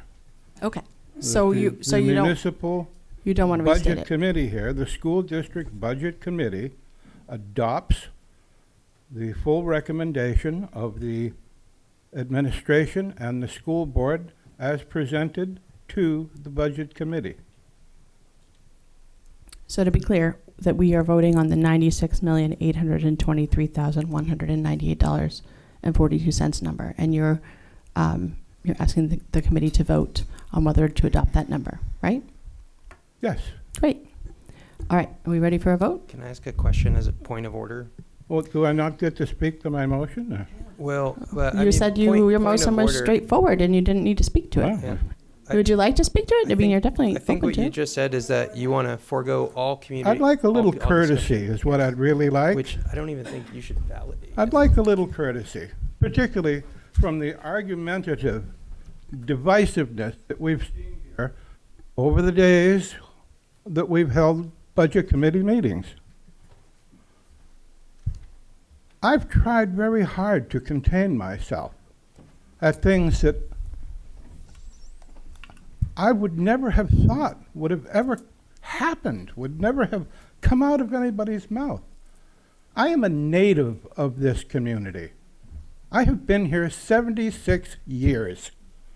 I have seen a great deal. I've seen budgets that were low, budgets that increased, budgets that eclipsed, and so on and so on and so on, all throughout the community. I've heard every single excuse you can possibly have about somebody moving up here and not wanting streetlights and heaven knows what and everything else. I've heard it all. There's nothing new here. It may be more divisive now, but there's nothing new whatsoever. We have a community here. We have to support this community. We have very careful consideration in the school board and in the administration to provide forward motion, thoughtfully, carefully, cautiously, trying to take into account that the well only has so much water in it. I don't understand why we think for 1 minute that we can go backwards. None of us want to go backwards in our personal lives. Oh, and by the way, all this stuff about I can't afford to live in Merrimack. I can't afford to live in Boston. I can't afford to live in Rye. I can't afford to live in Amherst. That's not a valid excuse to try and get a community to be stingy with the things that it necessitates in its educational community. This is a municipal corporation. If we reduce the budget, quite frankly, we will be going backwards, not just in the school district, but in the entire community. Everything the school district does affects the entire community. It affects insurance rates, it affects employment, it affects the economy, it affects people that locally receive contracts from the school district. We're a big employer in the town. I don't understand how somehow or another we think we can go back to a one-room schoolhouse, and that's okay. Now that's just me, an old guy like Dan over here, telling you how long I've been in this community. I have served this community exceptionally well. I have participated in this community exceptionally well. You may not like what I have to say, but I have been a staunch supporter of Merrimack. And killing our school district, which is what this will do, will kill our community.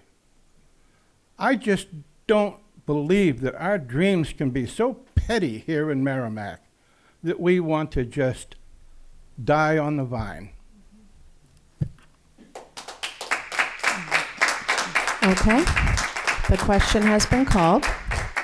Let's take a vote. If you would like to move forward with adopting the school board and administration's proposed budget, raise your hand.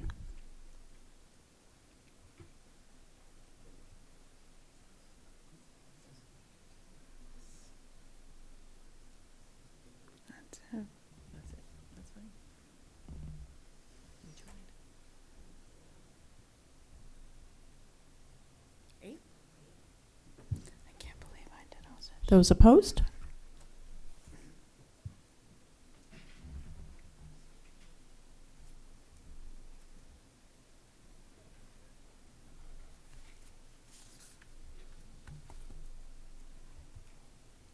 Okay. Then the motion passes.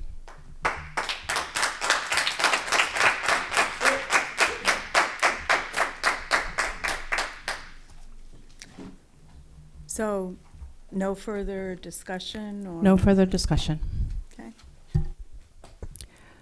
The next item on the agenda is updates. I believe we had two main things that we wanted to call out, and Pat, please correct me if I've forgotten anything. On the January 14th meeting, we failed to announce to the public that Gina was calling in remotely.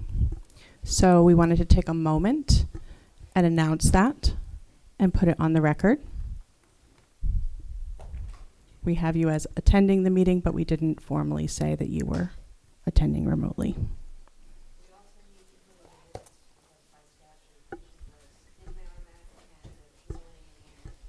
Were you in Merrimack? Was anyone in the room with you? Great.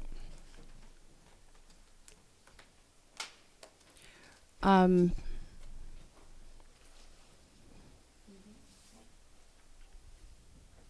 had on our list that we needed to vote on whether or not to accept the school board's recommendation for the cut, but I think we may have done that inadvertently, so I think we are good on that. Was there anything else, Pat, that I missed? Okay. No, that will be later. Okay. I also will mention that I received a number of communications directly from the public to the Budget Committee shared email. Since these individuals did not come tonight to give public comment, and we do not offer remote comment, I will not read them, but I will note that they were objections to comments made by members of the committee regarding the student services budget. The next item on our agenda is approval of prior months of prior minutes from 1/28.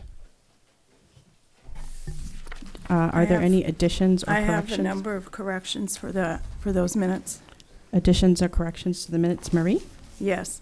I believe it's on page 1, 2, 3, 4, page 4. Under the fields, there's some confusion there in the wording. Mowing and striping the field is not a problem. Preparing the safe fields, I don't know what that means. And district does not look for land use OCal contractors. I think there needs to be some clarification there. It looks like a proofreading mistake or something. So there's that. And then on page 5, discussion surrounding the special education presentation. The third bullet point, typically students are reevaluated every 3 years and they may test out. But they were requested to give data about how many students do actually in fact test out, and they were not able to give us data for that. the 1, 2, 3, 4, 5, 6, seventh bullet point. The district has sixth bullet point. The district has an obligation to transport students to and out of district placements. And the discussion included discussion about paying the parents themselves for this transportation. And the third up from the bottom bullet point, it was discussed that there are currently 131 English language learners, and the district believes this number will continue to increase. But left out was the point that there were 95 such students last year. And then on the next to last page, committee comments, under my comments, actually.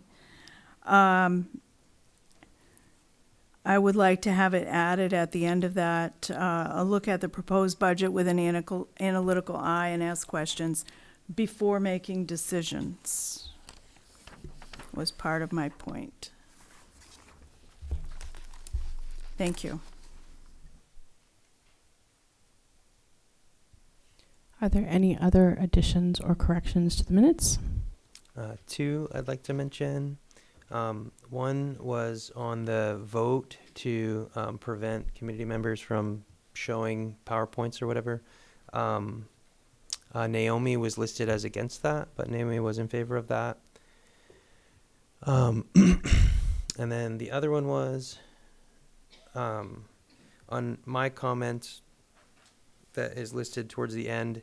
It says that I said that $700 was a small amount, talking about charitable giving. It says I said $700 was a small amount, and I invited people who wanted more investment in the schools to give a $700 gift to the district. That's not what I said. So I would just ask that from that want more investment, blah, blah, blah, that sentence be amended to read, A. Santoriello said $700 was a small amount and invited people who are passionate about school spending growth to give more in charitable donations to the district is more accurate. But if that isn't what you said, we shouldn't be able to do that. It is what he said. That is what I said. No. I didn't specify that people should give $700 He did not say that people should individually. Apparently the tape says otherwise. I have no problem with whatever you said, but what you said should be what's in the minutes, not what you want to review it to have you say. Correct. Okay? Correct. We're not going to rewrite the language tonight. We can revise the minutes and bring them forward for additional review, since there were so many nuances. Does that seem fair?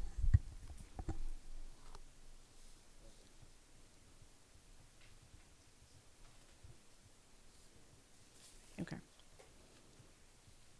So we're not moving forward with approving the minutes. We will revise them and bring them to the next meeting with the revisions, or send them out before the next meeting.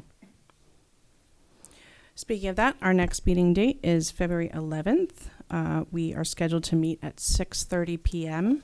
On that agenda will be to review the warrant articles that were given to us tonight.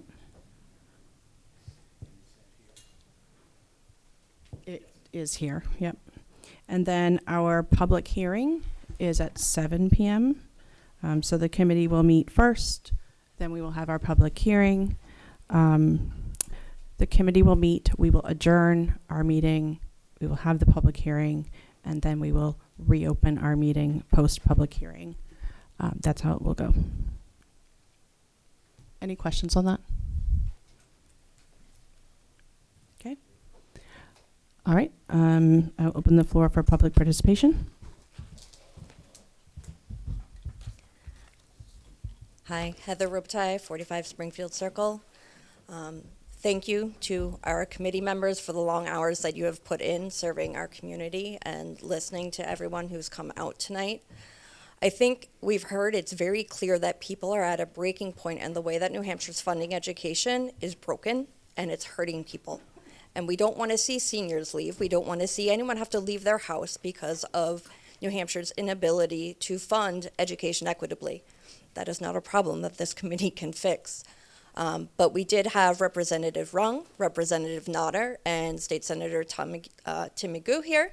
So I'm hoping that they heard from their constituents that something needs to be changed. And I would ask all the public that came out tonight, because we do want to do what's right for the kids, contact your state representatives and let them know that something needs to change. Because this isn't sustainable, but we need to do what's right for the children. So thank you all for your consideration. Thank you for your time. Thank you for your thoughts.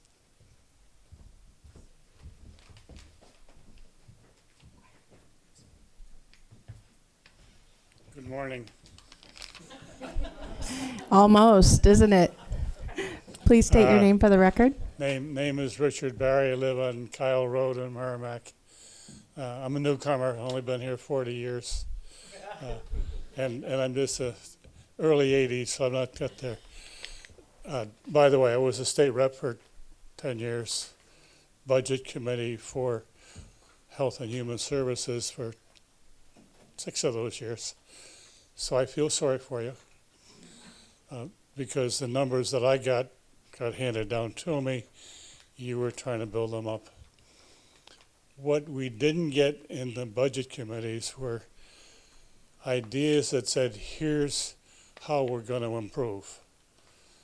Well, those folks got first and they got the second money. You said early on that the kids aren't getting this, whether it's the schooling or the ability to compete with other kids in the state and also around the country. The numbers are the ones that bother me. Went to the budget hearing last year and I was stunned that when people get up and start talking about the budget rather than here's what we've done for the kids this year. Here's what we're going to do for them next year. You'll have much less of a chance of it going under again if you can come up with that. And your people are out there trying real hard. It's not getting across. That's all I have to say. Questions? Come on, try it. Thank you.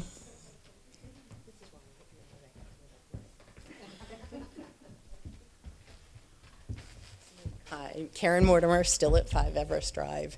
I just want the public to really pay attention to the questions and comments and the negotiation tonight, because it's clear 10 members asked questions on how things would impact students and talked it through. They listened to the experts. They're not questioning what they proposed. They're just trying to appease their own audience. There are 2 members who have been nothing but argumentative and difficult through this entire hearing, and neither one of you have ever said anything about benefiting the kids. It's clear, which is fine if you're on this board, to simply cut taxes and appease your cheering squad back here. That's fine. But you don't discriminate against students. You don't just propose, let's shave $1 million off, because you have no idea the impact. And it's clear you don't care. People have explained it to you and you don't care. So I would just stress that everyone pay attention to the next meeting. Because the people that support them aren't going to be happy that the budget was voted in, and they're going to expect them to do something else to save them. And I very much question your intentions here. Do you have any other intentions other than cutting taxes for the group that voted you in? Thank you.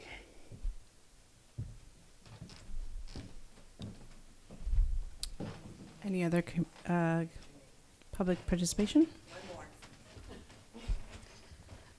Justine Maddie, 60 Woodward Road. I just wanted to say thank you to the board for allowing us as teachers in the district the opportunity to continue doing what's best for our students. Our students are what matters at the end of the day, and we are all passionate about doing what's best for them. So thank you.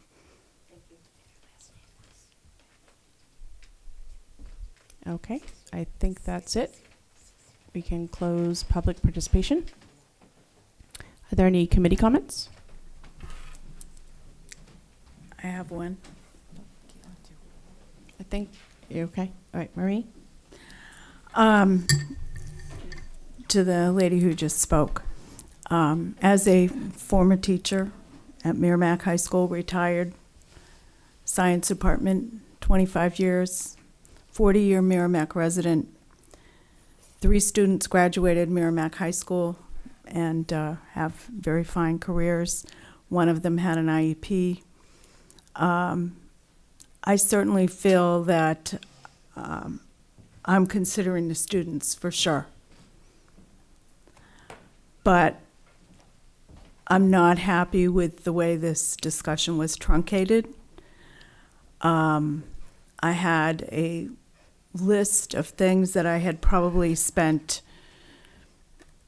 150 hours of thoughtful deliberation that I thought would be things that could be modified and not hurt kids, and that was not able to be presented. And I said when I ran for office that I wanted the best possible education for the most reasonable price. I also said that I would stand up for all of my constituencies, the students, the parents, the teachers, other employees of the district, and the taxpayers. And I really feel that this outcome does not represent everyone. That's my comment.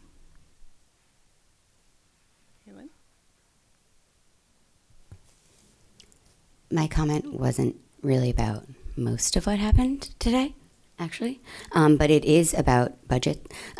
First thing would be, sorry, I didn't mean to change it completely off of what you had. I had planned mine.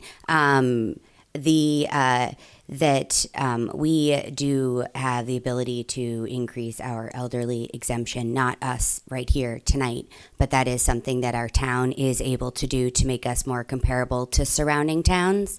That's something that I've looked into, speaking to people to see, and we are lower than a lot of the surrounding towns for our elderly exemption, and that is something that increasing could help those that were looking to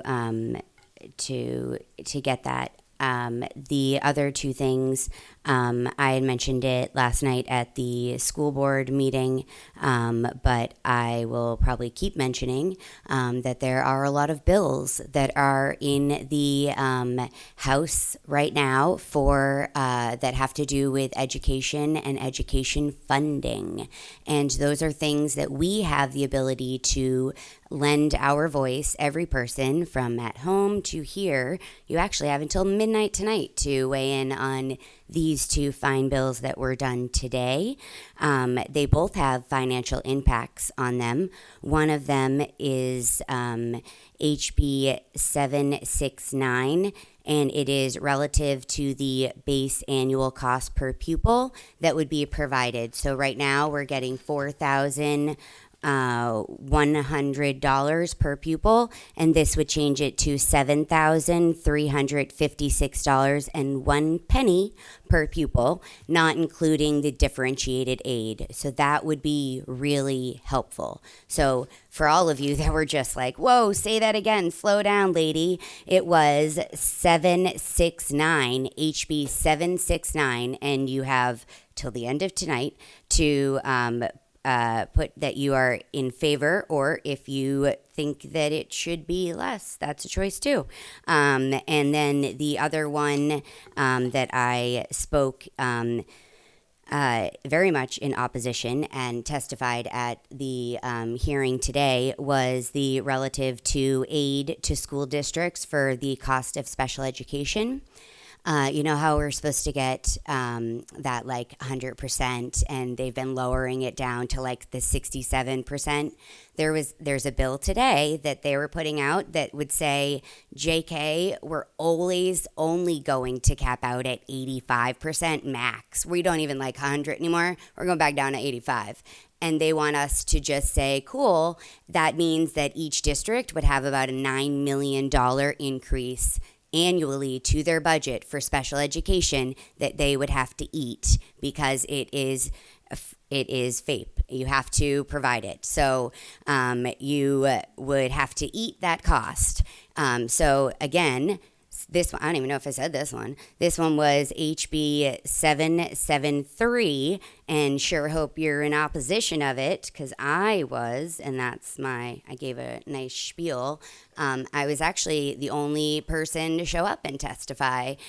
So they chose to. They had a choice. They could have let me walk away. They talked to me for 10 whole minutes and appreciated the information that I had and letting them know that our district and all the other districts in the state are going to have an increase to their taxes, even if they don't have an increase to their school budget. Their taxes would increase regardless of your budget. For the year over year increasing, your taxes were going to go up, and that it is not something that we can afford. It's not something that should be a question for who we're going to be able to educate because we can't afford it.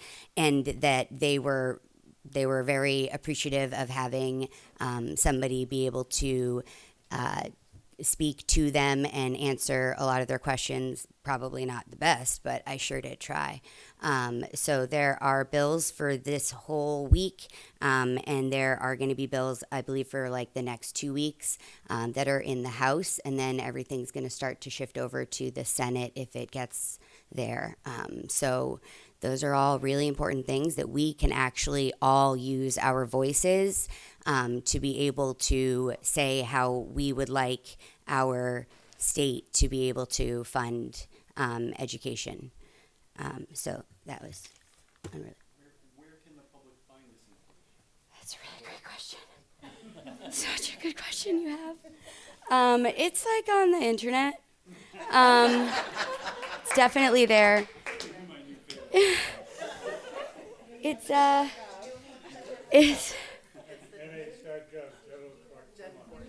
this guy's got it. He wants to. I just went to the meeting instead. That felt easier. Yeah, we're the budget committee. Yeah, We don't know that Can you come part. to the mic and say where it is? So because we didn't hear. NHGeneralCourt.gov. Yeah, probably. Is that right? Or just It is 769 and 773. 773. It's HB, so they're in their education funding. And their House bills, Yep, HB. House bills. And the 773 would be in opposition. And, you have a choice, but I voted in opposition. I'm speaking only for myself.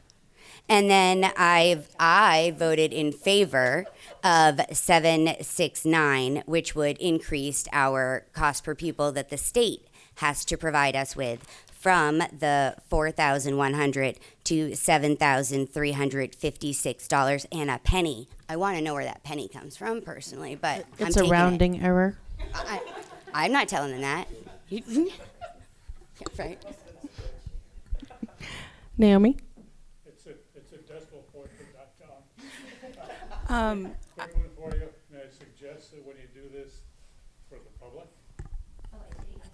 to get the budget across, you start talking about the kids. What are you gonna do for them? What's new? What's different? How are you gonna make them? How are you gonna raise everything up? I don't care about, you're gonna have sports, or, you gotta do all that stuff. But if you haven't got some special things going on that are gonna take care of the kids and get them up and what was your number, 68% is what we're running at, something? Come on, you can do better. Math proficiency, 33%.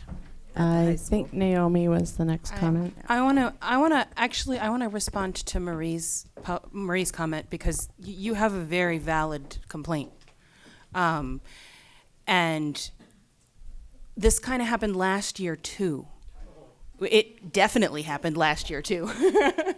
And what I would like the committee to consider for next year is, last year it started off with the same sort of way, where there was the spreadsheet and there was the numbers, and they were trying to take things out of the numbers, and it was confusing and added a lot of overhead. And I would just like the committee to think about perhaps going to a model where you still go by departments. You say, okay, who's got suggestions for the maintenance department? But instead of then like saying, I want to cut this number, say, I want to talk about this program.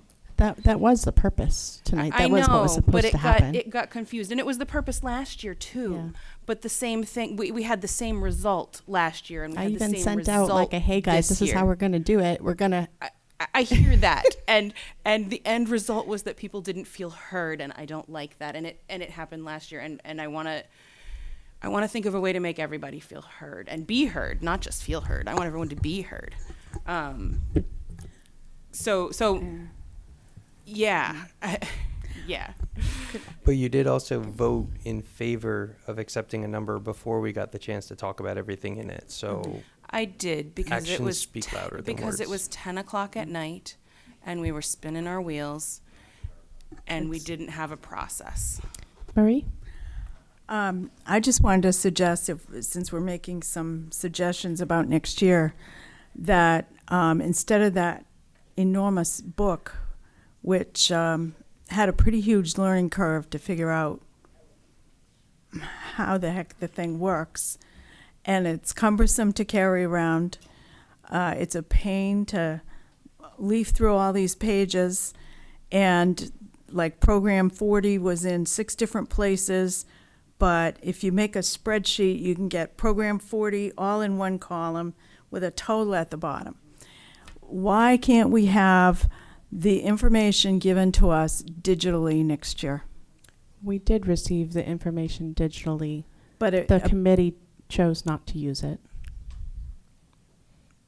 Okay, I would implore people to reconsider that decision for next year. Thank you. Thank you. I want to say something about that. And the committee declined to use information that, yes, had been received from the district. It had been received from several sources.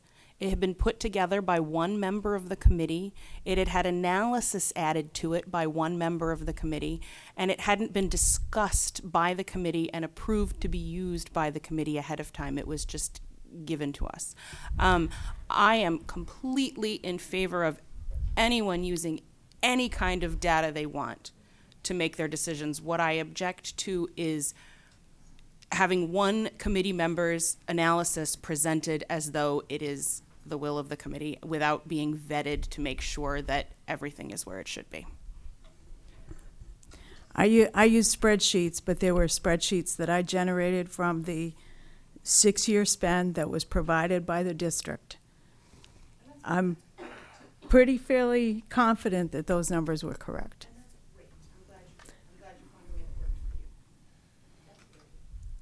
Yeah, but Also, that data was distributed to the whole committee, and everyone had an opportunity to review it and at least bring up questions. Instead of saying we're not going to use the spreadsheet, we should have looked at the spreadsheet and used that as a jumping off point for discussion. And every time we wanted to mention something, we were asked to refer to the page and the line number. And that's not workable to be doing 2 different formats. Rachel? Thank you. I hear you, Marie, because it's tough, right? Like it is, we had a lot of discussion and then we had to vote for a bottom line number, and it is tough. It's tough when you don't get to share what you've done. The one thing I would suggest for next year, and I tried to say it in the last meeting, is that, spreadsheets that are put together or PowerPoints that are put together, have to be discussed by the committee. They should be vetted by administration.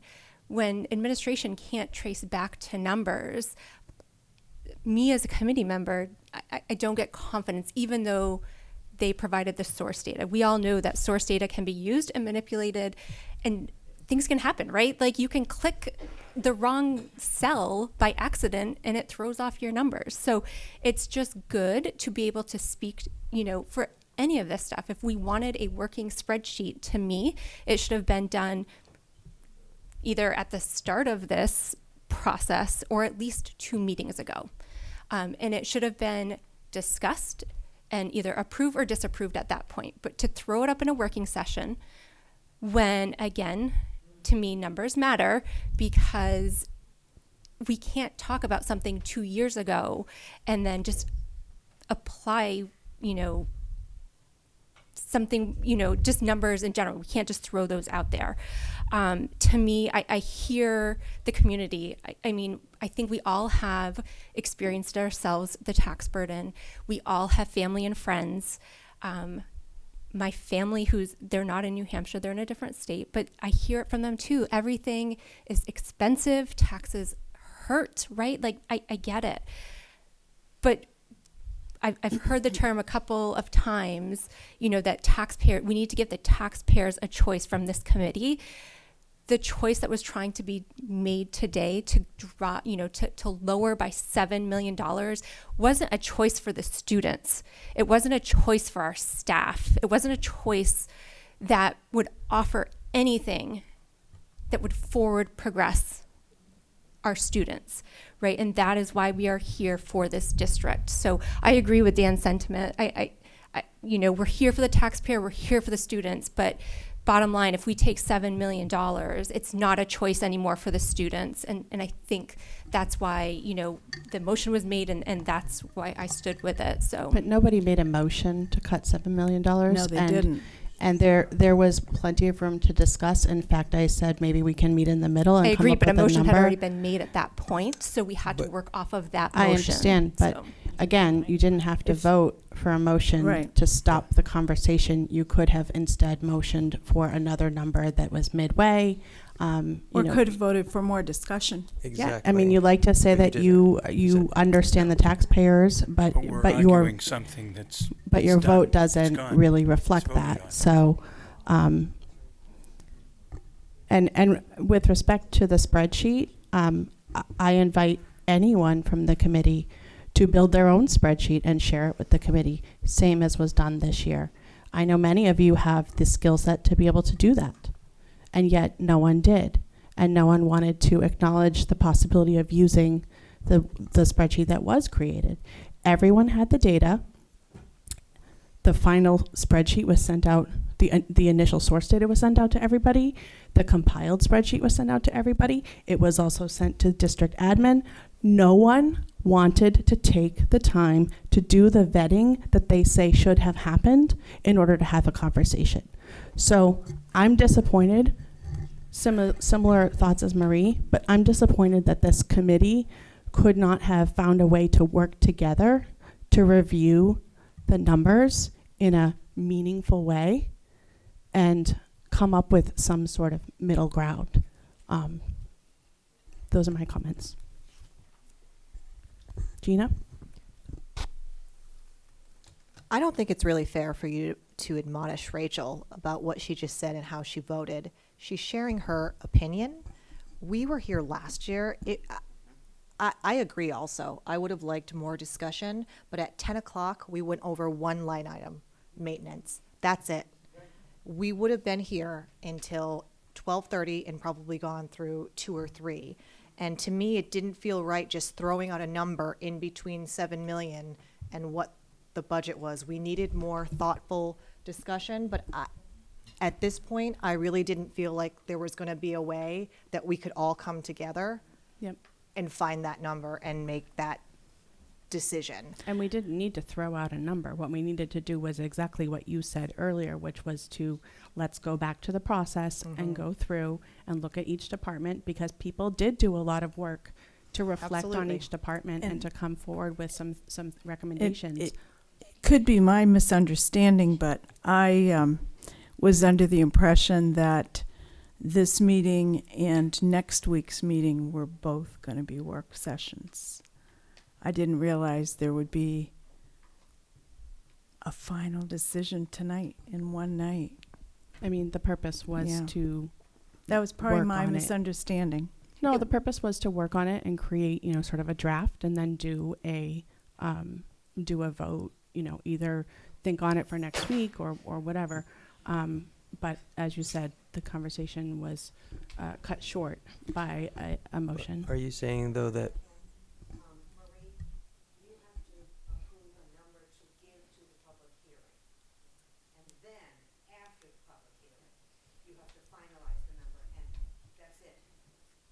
But it's already been done, so. No. You have voted something. Next week, you'll have a motion to move to the public hearing. A number. so does that mean that some of It has to be the public hearing has to start at 7 o'clock. Mhm. And after the public hearing is over, and the point of the public hearing is to hear what the budget, what the public says. So clarify to me, because maybe it's late and I'm tired or what, but are you saying that next week we have an hour, I think, or a half hour to talk about this and perhaps revise our number? You could, but you can also revise your number after hearing what the public has to say. It's been a long time since we've had so many people come and talk to the budget committee. And sometimes we don't have anybody show up at the public hearing. But the point of the point of a public hearing, that's the one time when the whole point of the meeting is to let the public talk. We have So, recommendations on warrant articles, and we have to vote on bottom line on the budget.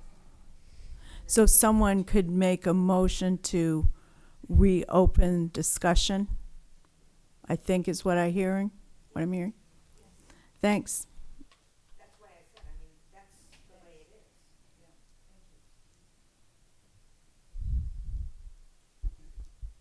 Any other committee comments? It's 10:15. I declare this meeting adjourned.